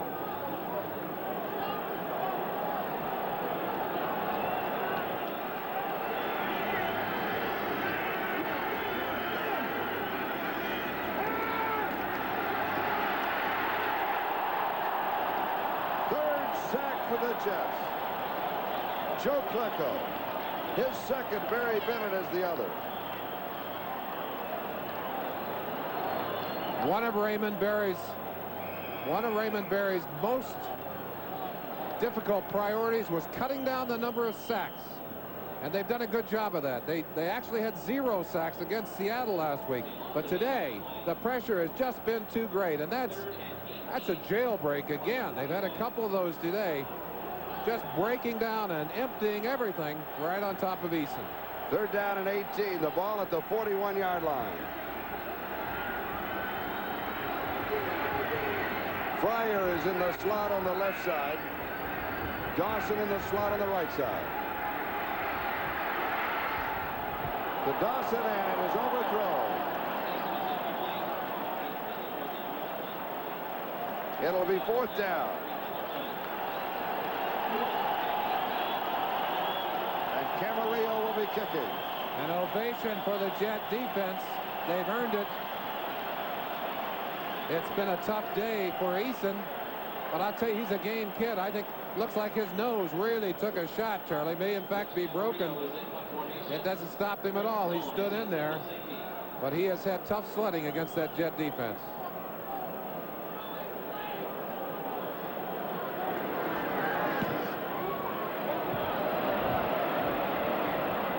It'll carry into the end zone for the touchback. We'll bring it out to the 20-yard line. It'll go in the books as a 41-yard kick. We've got a timeout. 11:03 left to go in the game. The Jets lead by 10. This is Charlie Jones, Merlin Olsen with 11:03 left to go. Bud Carson huddling his defense on the sideline. Believe me, he's not congratulating him. He's anticipating what New England is going to be doing later on. Quick screen right side to Wesley Walker. And here is Steve Grogan on the other sideline. How painful it must be to have finally gotten a chance to get back on the field, to lead your team to 6 straight games, to come into this important game that decides who's going to be ahead in the AFC East, and then to go down with a knee injury on a nothing play after the play was over, literally, and an accidental problem, I'm sure. I don't think Rudolph even saw Grogan. Ball at the 23, gain of 3, second down 7. And Al Toon shows motion and picks up a block. And Johnny Hector is the ball carrier. High up in the booth above the field, Rich Kotite, the offensive coordinator for the Jets, is calling those plays, and I'm sure right now he feels much more secure with that 13-3 lead, and is allowing his Jets and his offense to run plays that eat the clock and hopefully do not have high risk, because you better believe that the New England Patriot defense is thinking turnover right now. 3rd down and 4 at the 26-yard line. O'Brien. Toon, the intended receiver, he slipped or he was pushed. He's going to say that he was grabbed when he made his fake inside. It was not called. O'Brien wants to talk to the officials involved. Let's let you take a peek. Ronnie Lippett, 42, trying to stay in tune with him. Stepped on the back of his heel right there. That's what they were talking about. Of course, it broke the timing of the pattern. But normally that's not called as pass interference. Well, not this year. You could still call it if you feel it's intentional. In fact, you still have to call it if you feel it's intentional. Dave Jennings will be kicking to Irving Fryer. Terrible kick low. He slipped. His foot slipped right out from underneath him. He'll be down at the 42 or the 41-yard line. I asked Jennings before the game about this turf. He said it's wet. Footing is a problem. Watch his plant foot. The left foot right there just slipped out from underneath him. 31 yards. Coming in tied for the lead, and Miami one game back, and they're leading in their game against Buffalo. This is the time of year it's hard to catch up, Charlie. Yep. You start losing games now, there's no time to catch up. The Jets know that they have got to win in division. They've got to put New England down. New England undefeated so far in division. They might get them here today. And that's one of the first. That is the first tiebreaker. Second tiebreaker, you go head-to-head. Head-to-head first. Head-to-head first, and if the Jets win today, New England won earlier, so that'll be even, and they'll go to that. Eason scrambling. No, drop, almost pulled in by Derek Ramsey. Harry Hamilton doing a good job. One-on-one coverage on the big tight end. Ramsey has not been used nearly as much this year as he was last year when he led the team in receptions. But Harry Hamilton stretching with him, got his hand in there at the last second, knocked that ball away. Second down and 10. Patriots control at their own 42-yard line, and there's Harry Hamilton out of Penn State in his second year. Number 7 draft choice in 1984. And he has a fumble recovery in this ball game. Turnovers are even 2 apiece on each side of the ledger. Eason sets up deep. Throws underneath to Fryer. Good reception. They're going to rule the ball dead when he hits the ground. The ground or the artificial turf cannot cause a fumble. Gain of 6, 3rd down and 4.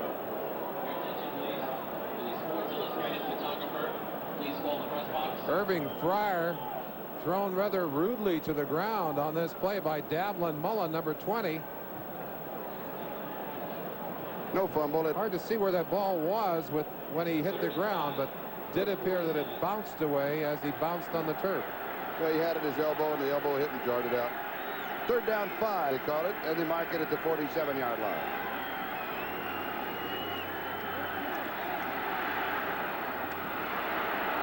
First down. Great play by Derek Ramsey, who dragged Lyles, number 26, for the distance of that first down. Picks it up short, and watch the way he just lunges for this first down. Pressure from Bennett inside. That pass had to be hurried. Look at this. He's just dragging him like a caboose and lunges over, leans in to pick up that critical yard. At the New York 46-yard line, first down. That is only the third time in 12 opportunities that New England has converted on a third down situation.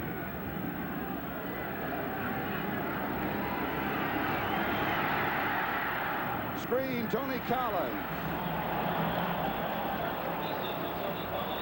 He'll lose a yard. Johnny Lynn was there.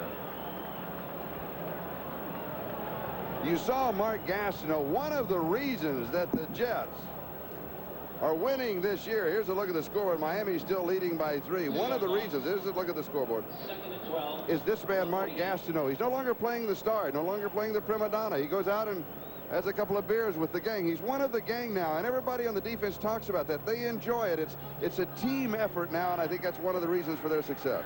Well, part of coaching is selling, and they sold the team concept to the Jets defense. That means Gastineau has to play a different kind of football. 2nd and 12 after that loss of 2 over the middle, and the reception sliding back. They're going to say no, it was trapped. Fryer. Eason is going to argue, and he'll probably lose it. Usually you do. One of the burners. We showed you the faces earlier. They want Fryer. It's a critical situation. Had it in his hands, but he did not control it. 3rd down and 12. Well, it was a good effort, Irving.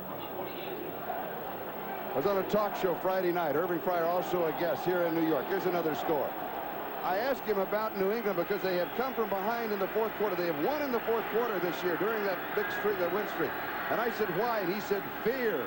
We got to the 4th quarter. We were afraid. Pass is complete to Stephen Starry. 29-yard line. First down. Patriots pick up 10. They're on the move.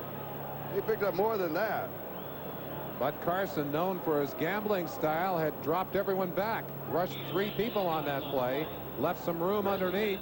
Starring able to find a little gap in there.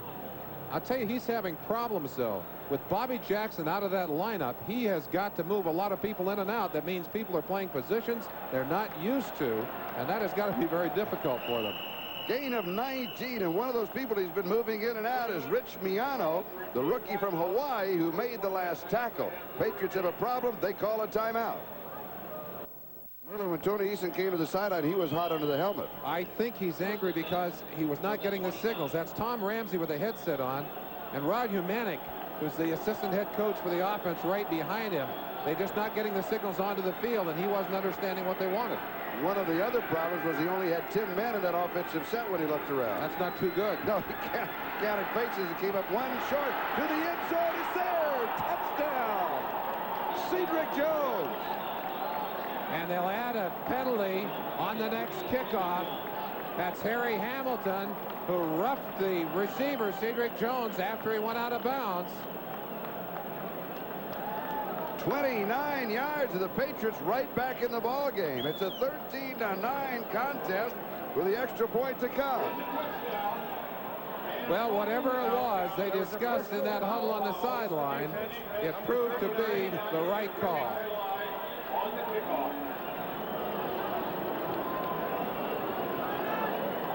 Well, we know here's a Patriot fan. We know got at least one.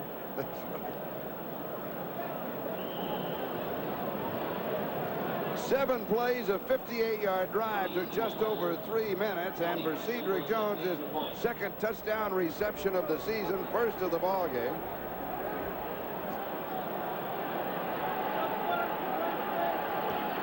And the extra point is up, and it is good. And New England now is pulled within a field goal of the New York Jets with 6:53 left to go in the ball game.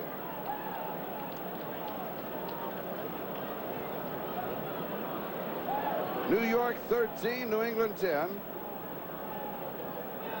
Receiver right here, Cedric Jones. He's running the up. Harry Hamilton, keep an eye on him. He's the guy that finally gets in at the end of this play. One-on-one, Kerry Jones, Kerry Glenn, 35, and Cedric just gets away from him right there. At the end of the play, it's Hamilton who gets him and throws him out of bounds. That drew the flag. And he was open, a good pass, and there's another look at the push and the shove. All 7 plays of the drive were pass plays, and so they'll kick off from the 50. Charlie, you're not only kicking off from the 50, but it's a perfect opportunity, if you wish, to perhaps go for the onside kick. Yes, yes, yes. Irving Fryer must have stretched his back a little bit. They're trying to take some pressure off on the sideline as they roll that leg over and try and get his back straightened out. One of the problems, of course, with the onside kick is that normally you kick off from the 35-yard line. Then if you don't do it, then they've got the possession at your 45. But here, it would be possession at the 40 in case it is not successful. But still, with 6:53 to go, I think it's too early for the onside. Especially when the other team knows it's But it'll outside. work this It's way. a pooch. It could work that That's a way if he pooch. gets it high enough. And what Kirk Springs could have done but didn't is signal for a fair catch. Let's go back to NBC News now for the special report.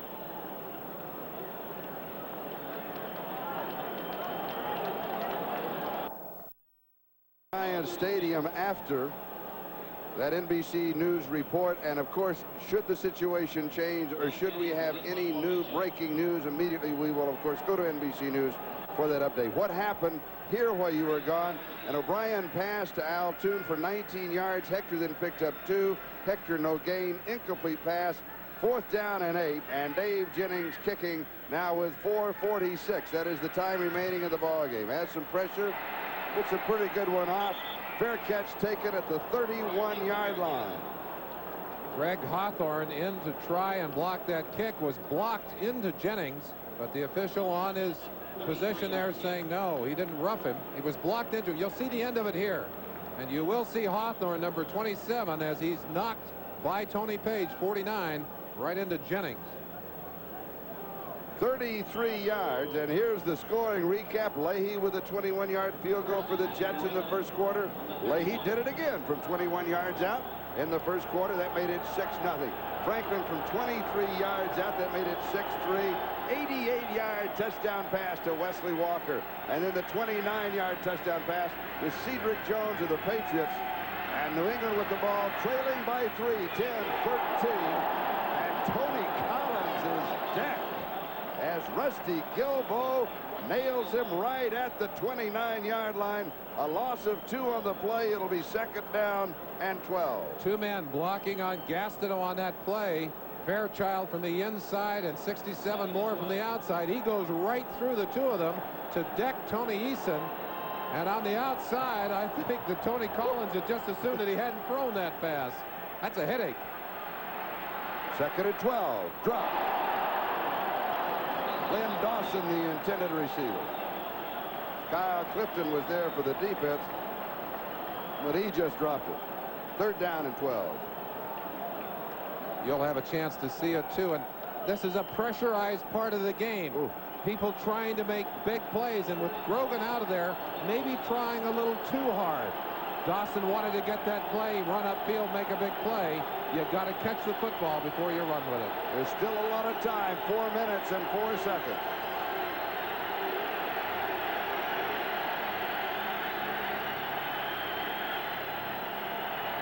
Look out. Pressure.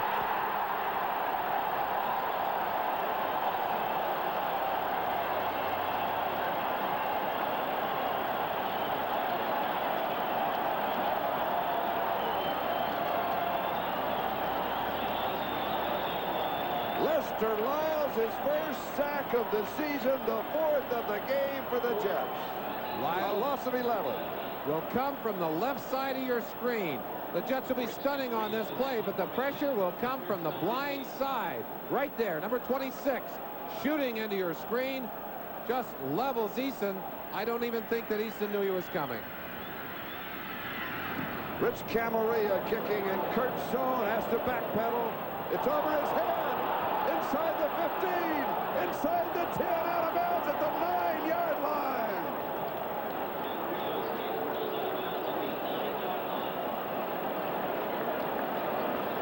"73 yards by Rich Camarillo." Tremendous special teams play. You see Raymond Berry congratulating his punter. And boy, how he gets them out of the hole here. Pinned back in, and it looked like the Jets were going to get great field position. He booted it right over the head of Kurt Sohn. Sohn, thinking it may bounce in his way, has to watch that ball run for another 15, 20 yards before it goes out of bounds. Rich Camarillo, 73 yards. Jets at the 9, first down in their own territory. Johnny Hector. Hector to the 13-yard line. It'll be second down and 6, and let's update the scoreboard. Cleveland way out in, no, that's the final now. Cleveland beats them, 24. Fourth quarter, Miami leading Buffalo. Fourth quarter, Washington leading Pittsburgh. Oh, that's a seesaw battle. Fourth quarter, the Chargers lead by 1. Fourth quarter, Detroit by 3. They'll play the Jets Thanksgiving Day. Be sure to join Dick Enberg, Merlin Olsen on NBC. We'll be feasting and you'll be working. Johnny Hector tripped up. We'll get a yard. They may mark it. Let's mark it to 15, and it'll be third down and 4. Right now, looking up the scoreboard, 2:41 on the clock. Still time. The New England defense has got to get this drive stopped. If the Jets can control and pick up the first down, they might be able to run that clock out. Right now, this could be the most important down for New England so far in the game. Third down and 4. Hold them here. Punt. Semi-good field position. Let's move. A field goal. We're looking at overtime. 3 points. That's all it takes. And if you get to 7, you go way up. Yep. Johnny Hector, and it's going to be close. Hey, probably you're going to have to measure that one, and it's all in the spot. This is the part of the game I hate, Charlie. A referee from 20 yards away picking the exact spot where they're going to put that ball down.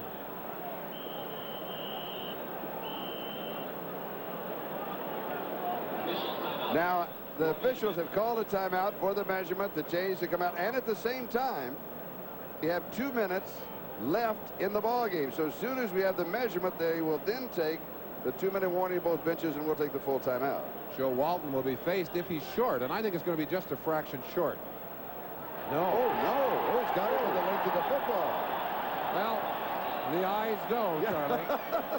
The eyes are the first to go. We'll be back in just a moment. Kicker, that's Tony Franklin, and he is thinking about it just like we are thinking about it, and just like a lot of people are thinking about it. Well, he did miss one earlier that could have helped here, although it was against the wind. 2 timeouts. That timeout that the Patriots used because of miscommunications could be very costly to them. They're going to be able to stop the clock twice, but that means that on 1 down, the clock will run and will run all the way down. And even if they can stop the Jets in this drive, they will have used their timeouts and will have used up most of what's left on the clock. Freeman McNeil, we talked about him at the top of the show, playing very sparingly because of the injury. 5 carries and a total of 9 yards.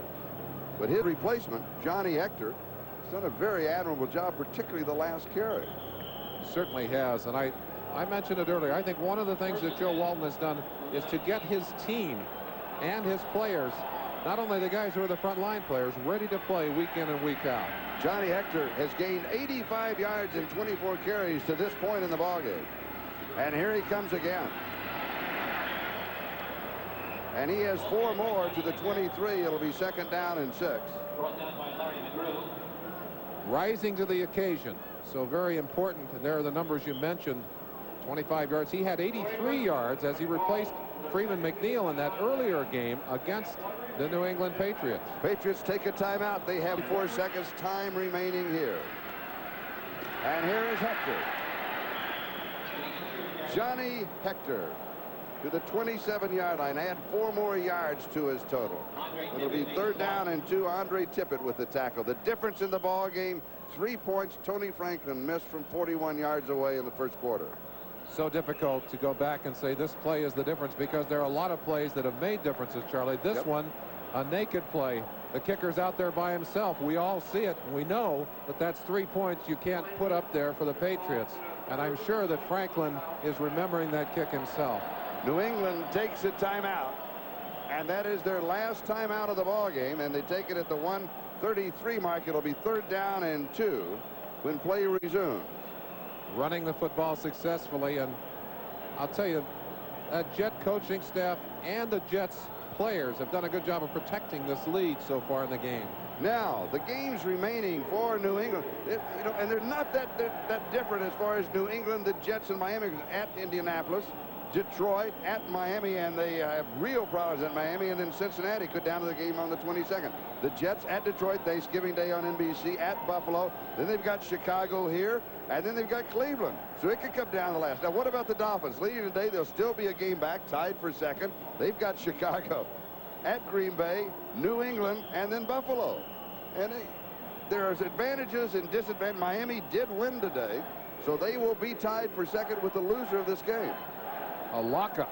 Yes. That's what it is. Oh, yes. Lots of excitement coming in the AFC East. 3rd down and 2. Hector dives and does not make it. He's short. 4th down. I think you got to kick it away. You have to, because they're in field goal range or close enough. Holding. They'll refuse that call. They can't afford it. They won't give them another chance at it. Because they don't want to run time off the clock. The clock is more important than the distance right now.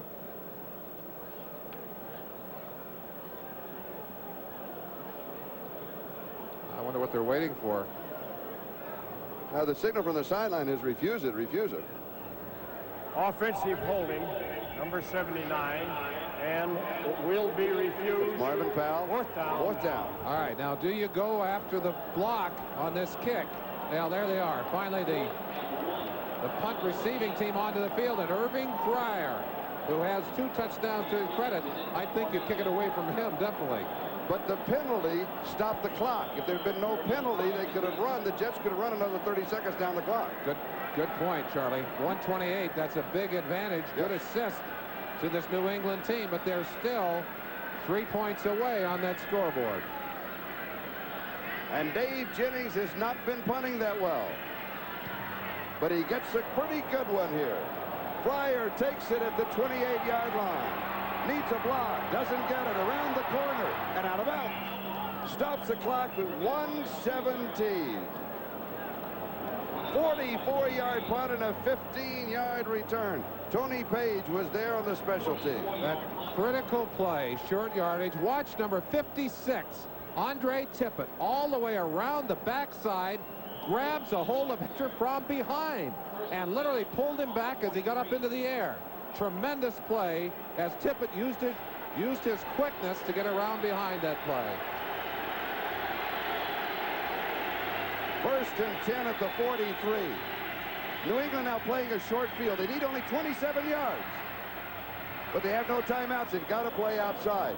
They need to get around the 30-yard line to have the field goal attempt. That's what they want to do. Almost deja vu for the Jets against Miami just a short time back.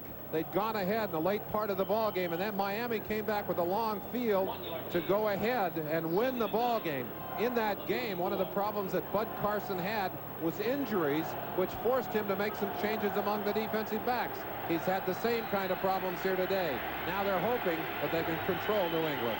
But they still, in the Miami game, they had that forcing defense. Let's see if they force or they prevent. That last pass to James. They're rushing only 3 men. Eason rolls. Oh, he wanted, he was a fake, and it just came out of his head. It'll be an incomplete pass. He was trying to fake the pass to get Klecko off of him. I think he figured if he faked the pass, he'd get Klecko to jump a bit, but the ball came out and it went to the ground. Bob Frederick there to call it quickly. Not a fumble, but an incomplete forward pass. You'll see it right at the end here. Feeling the pressure from the inside. A little long arm fake. He was going to pull it back and then go deep, I think, but it got away from him. There's Cedric Jones saying, hey, but he was at the other side of the field, and Eason was running to his right. Hard to see back. 3rd and 9 at the 44. The Patriots will use both downs here. 1:04 left.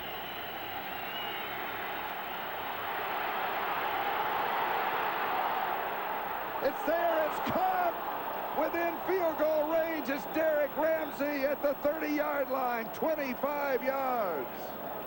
Lance Mel was there for the defense.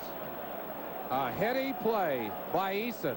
Gastineau is right on his heels. In fact, he has a hold of Eason, who throws it in desperation, but threw it into the hands of Ramsey. What a big play. And out of bounds. Did it all right. 55 seconds, lots of time. They need to work it on down. They'd love to get the touchdown, Charlie. You're thinking win here. You don't just think tie.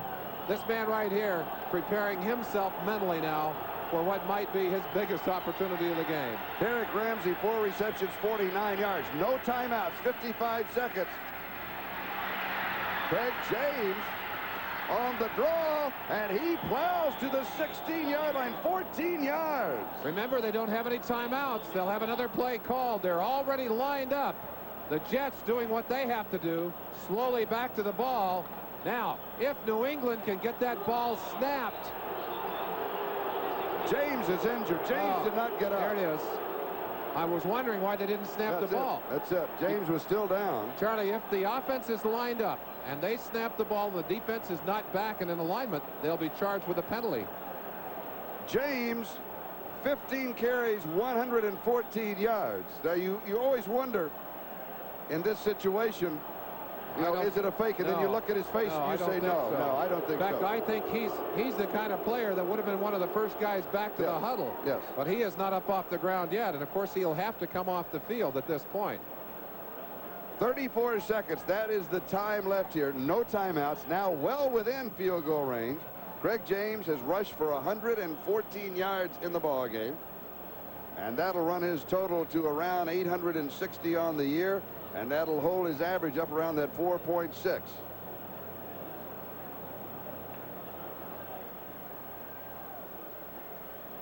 One always has to wonder at how quick the reactions of the players are. And I don't think that's the kind of situation where when you were playing would be programmed. When you were playing, did you think in terms of faking the Well, injury? I tell you what we timeout? did. We always practiced delaying techniques if we were on the defense, if we wanted to kill the clock. And offensively, our offensive players were taught how to take advantage of the clock.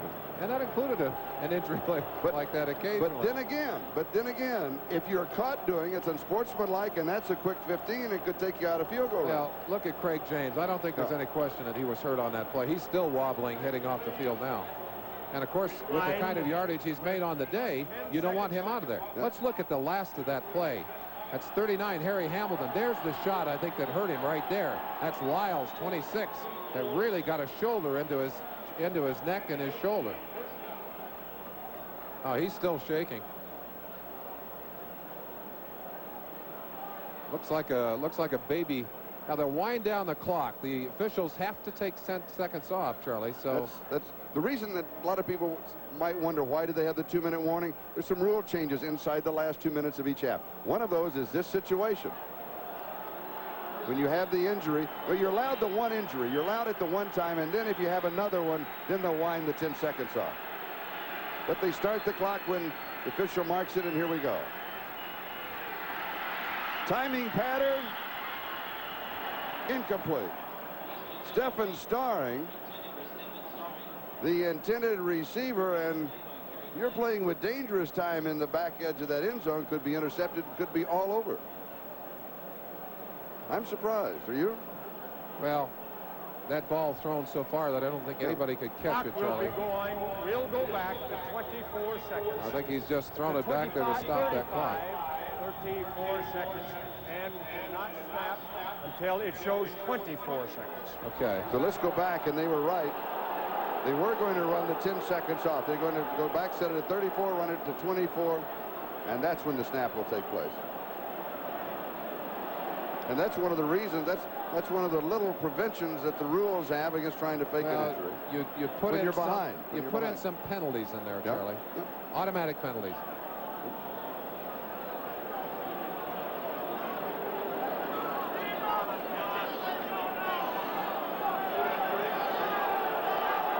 That's where the clock was, and they will run the 10 seconds off. They cannot snap it till 24. Now, normally what happened is that the umpire stands over the ball until it hits 24, but the umpire had not stepped over the ball. That's the reason I thought possibly they weren't going to do it. So they're going to take it here. Yes. I wonder why they just don't put it down to 24 and then snap it.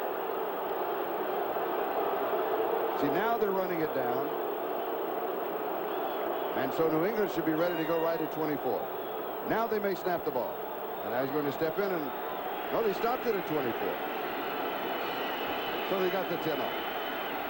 And Gastineau is offside. He's saying that Dawson jumped and pulled him, but Dawson was not in a 3 or a 4-point stance. He's in a 2-point stance. Yes, and you can move there. Gastineau outsmarting himself. If the offensive lineman has gone down to a 3-point stance, he can't move. 3 or 4 cannot move. But if he's in a 2-point stance, he is allowed to adjust. Yes. And he was at a 2. He hadn't gone down. The clock still says, for the record, 24 seconds. There it is.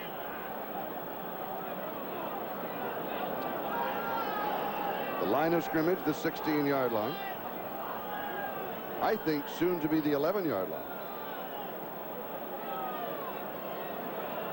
Got to think on the play, too, Charlie. Going to be first down, 5 yards to go. Encroachment on defense, number 99. Clock will go to 19 seconds. Well, And sounds like the clock won't work on its own. The officials are going to have to wind it manually, I guess. It's down to 19 now. And the ball at the 11-yard line, first down and 5. And there's Tony. They're not going to wait any longer. They're going to go for it right here, and I think their thinking is if they mess it up here, they'll have another chance. If for some reason they fumble the snap, they'd have another chance and time to do something with it.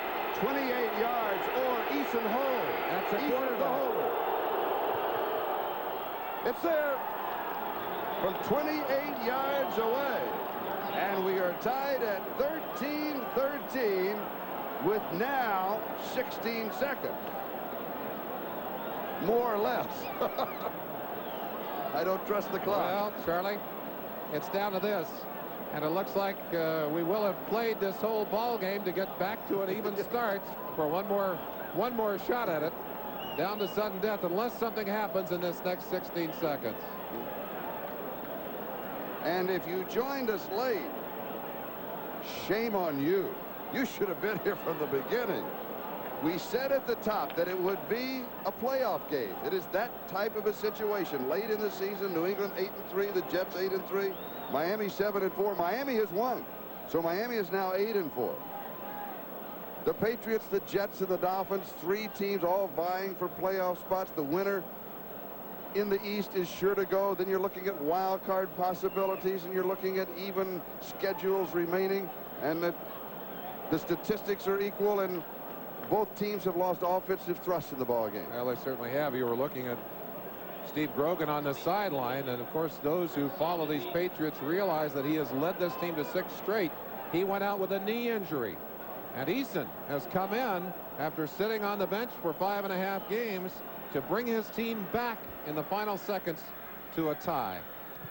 And here is the kickoff. Kurt Sohn is the deep back, and he takes it at the 10-yard line.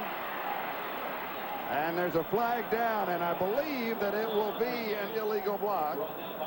And it's going to be called on Dennis Blige at number 23. Mosi Tatubu with the tackle. There's Mark Gastineau on the sideline. And I think they're going to call a illegal hand blocking from behind. Jim Bowman, the man who was blocked, Charlie, and he just didn't have position on him and blocked illegal him block anyway. on the kick return team, number 23. And so it'll be first down for New York at their own 9-yard line with 12 seconds remaining and 3 timeouts. Now, and I think here that might change the way they think about it. Had they been out beyond the 20, they might have been willing to gamble on it. I don't know that they will, Charlie. I was going to say here they might go deep. If they get something going, they could take a timeout. But from the 9, you don't want to take that kind of a chance. An interception and you could lose it. No, they're going to run it out. I think this is good strategy. They're going to run it out and go for the overtime. Hope they win the toss of the coin. Well, they certainly will hope that that's going to happen. And of course, let's think about what is going to happen now in terms of progression, Charlie. First, we'll have 3 minutes. We'll have the toss of the coin, and that may be the toughest call of all. Then we have the kickoff, and we will start playing another quarter, a 15-minute period.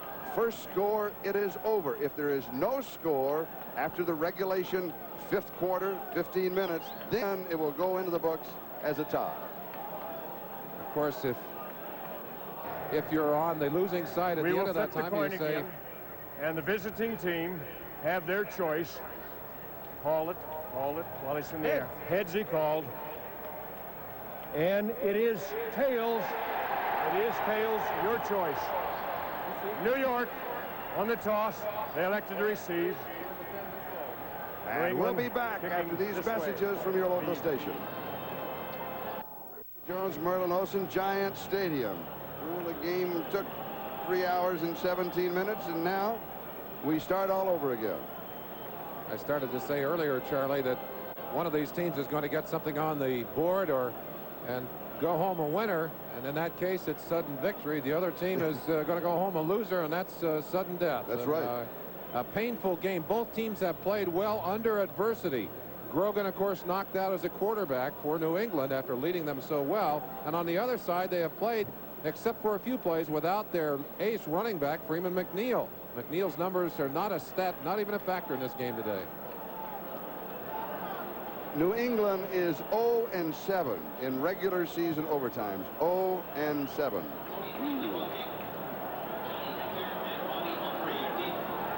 Now each team has 2 timeouts instead of the usual 3 that when you start. 2 timeouts each team. And Tony Franklin kicking off. And it will go through the end zone for the automatic touchback, and will bring it out to the 20-yard line. Tony's best kickoff of the day. He's been kicking them short. He got his foot into that one. They'll start him on the 20-yard line, and the Patriot defense, which has played extremely well in this game, again will have the responsibility to shut down that Jet offense. First and 10 for the Jets from the 20. Here's the final. Washington defeating Pittsburgh 30-23. Another final. New Orleans winning over Minnesota by 7.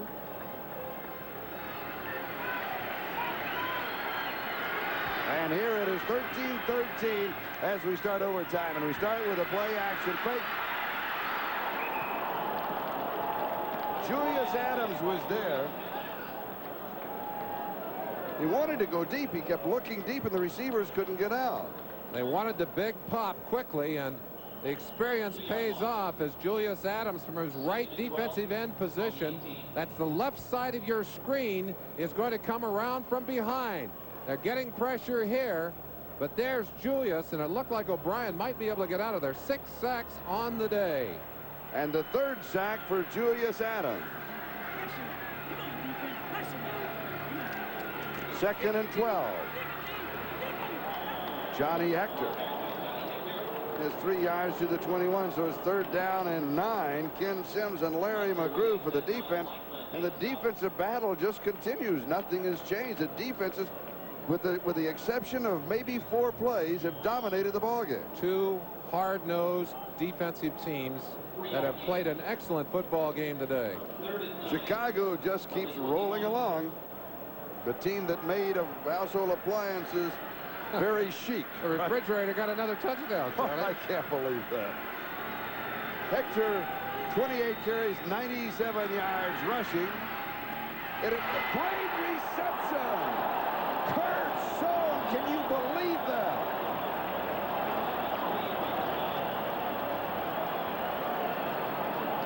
Rod McSwain at the coverage. The time to make the big plays is when you need them. Watch this one-handed grab by Sohn, who traps it on his leg. And I'll tell you, if McSwain didn't get a hold of his ankle, he'd have picked up another 4 or 5. 35-yard line, 1st down.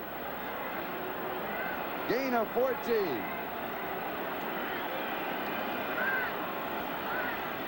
They say 36. Okay.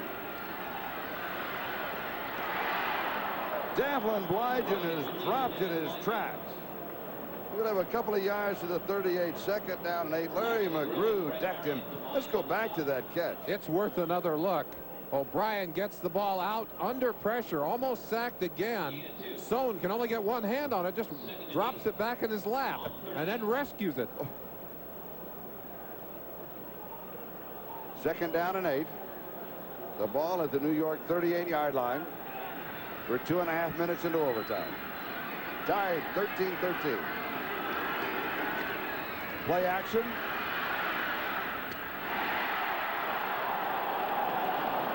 Wesley Walker, who has the 88-yard touchdown reception. 16 yards. Walker 5 for 159 yards. You try and work out packages to eliminate the people who are most dangerous. Watch Sweeney on this play. Pull and go over here to trap on the outside on Tippett. He's the man they got to keep out of there. Look at that. Smack right in the middle of him. O'Brien with time to throw that football gets the completion. Here's Johnny Hector. No gain. And Johnny Rimbert makes the tackle. He's come in. McGrew has a shoulder injury. He's come out for a moment. Scoreboard, fourth quarter. San Diego and Houston. That battle continues. Chargers on top by 1.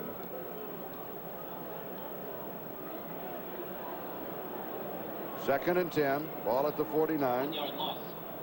Second and 11 on the 48. You talked about Maine men at the top of the show.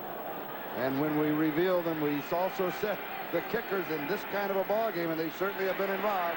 And there's possibility of more involvement. Incomplete on the comeback pattern. Bryan was in trouble, and Wesley Walker was coming back along the sideline to help him out.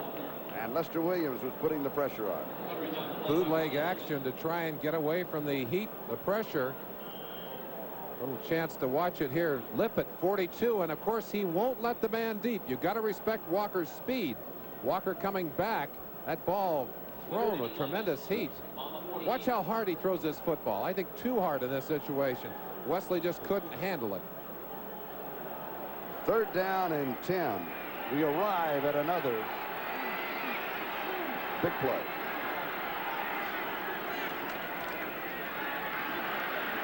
Little swing into the right flat to Johnny Hector. And he'll be stopped at the 45, so that goes as a loss of 4.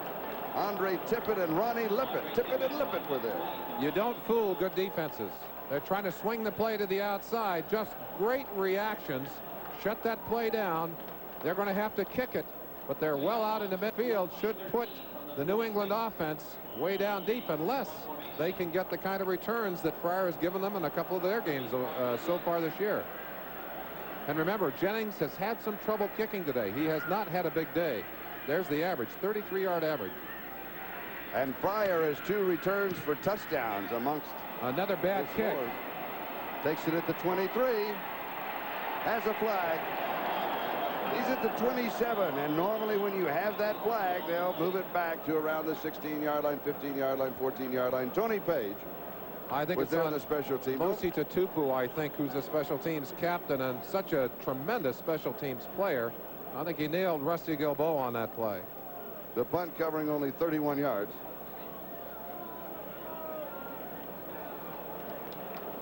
Now there was another flag back downfield at the 42-yard line. We're looking We at had an offsetting ineligible penalty. man downfield in the kicking team, and we had an illegal block on the kick return team. Therefore, we will replay the down at the previous spot. Fourth down. So they bring it back to the previous spot. That's the line of scrimmage, and that gives us a time to look at all the scores. It's a final Miami winning, final Chicago winning. They keep rolling along. Final Washington winning, Pittsburgh losing. Final Cleveland winning over Cincinnati. Fourth quarter, San Diego by 1. Fourth quarter, they're looking at overtime. Detroit and Tampa Bay. Final, New Orleans over Minnesota, 30-23. And here we're in overtime tied, 13-13.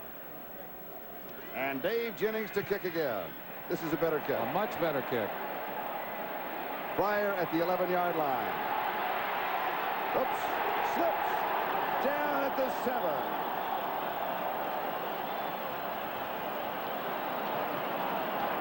Rocky Cleaver was down very quickly, and Dave Jennings with an excellent kick. Jennings, who had to have a burst of enthusiasm at getting a chance to re-kick that ball down as a special. He's the safety man. And boy, he's happy to see Fryer's feet slip out from underneath him. A wet turf here. Been raining here through the week, and the field had not dried out. 43 yards on the kick. The ball at the New England 7-yard line. First down.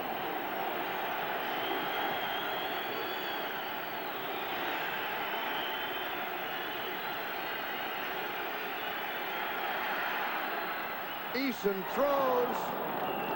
Cedric Jones, yes, he's got it. Johnny Lynn had the coverage, and Jones just pulled it in. 11 yards and a first down. We've seen a lot of Cedric Jones today as Stanley Morgan is still on the sideline with an injury. Jones showing us that he can run those patterns pretty well himself. Gets that ball and pounced on late, but they get their backs away from the wall. They can afford to be a little more aggressive now offensively. Detroit and Tampa Bay, they're into overtime. 11 yards to the 18-yard line, first down.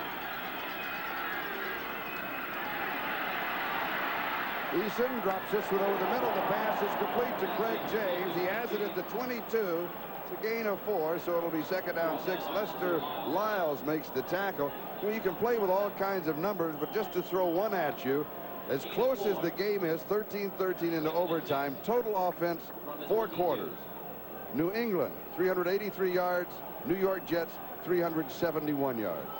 12 yards total offense separating these two teams. They deserve to be in overtime. Second and 6.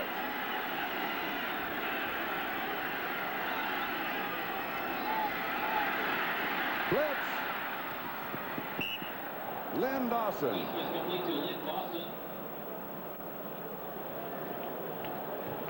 Interesting note, both the Detroit Lions and the New York Jets are in overtime, and both of the short week, because you and Dick will be there for Thanksgiving Day in the Silverdome.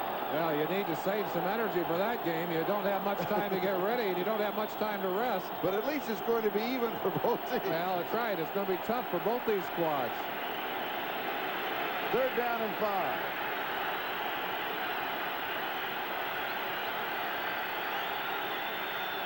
I don't know if Eason can get those signals called. There they go. Almost intercepted. Cedric Jones knocking it away from Johnny Lynn. Great anticipation by Johnny Lynn.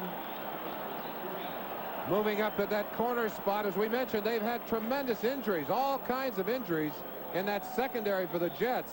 They've lost Bobby Jackson from that left corner today. They had to move Johnny Lynn up to the right corner earlier because of injuries. Crowd noise. You notice that Lance Mel wanted the crowd to quiet down. They're calling defensive signals just like they're calling offensive signals. They certainly are. An exchange of punts. Both teams at least had one shot now. Kurt Sohn and Davlin Mullen are both back. Taken at the 33-yard line, it is Kurt Sohn, and he'll have 2, maybe 3 on the return. Let's see what they spotted. Cedric Jones, number 83, down to make that special teams play. He's had a fine day today, Charlie. Yes, he has. And a 44-yard kick by Rich Camarillo. That's just above his average. His average is 43.4. And the ball at the 35.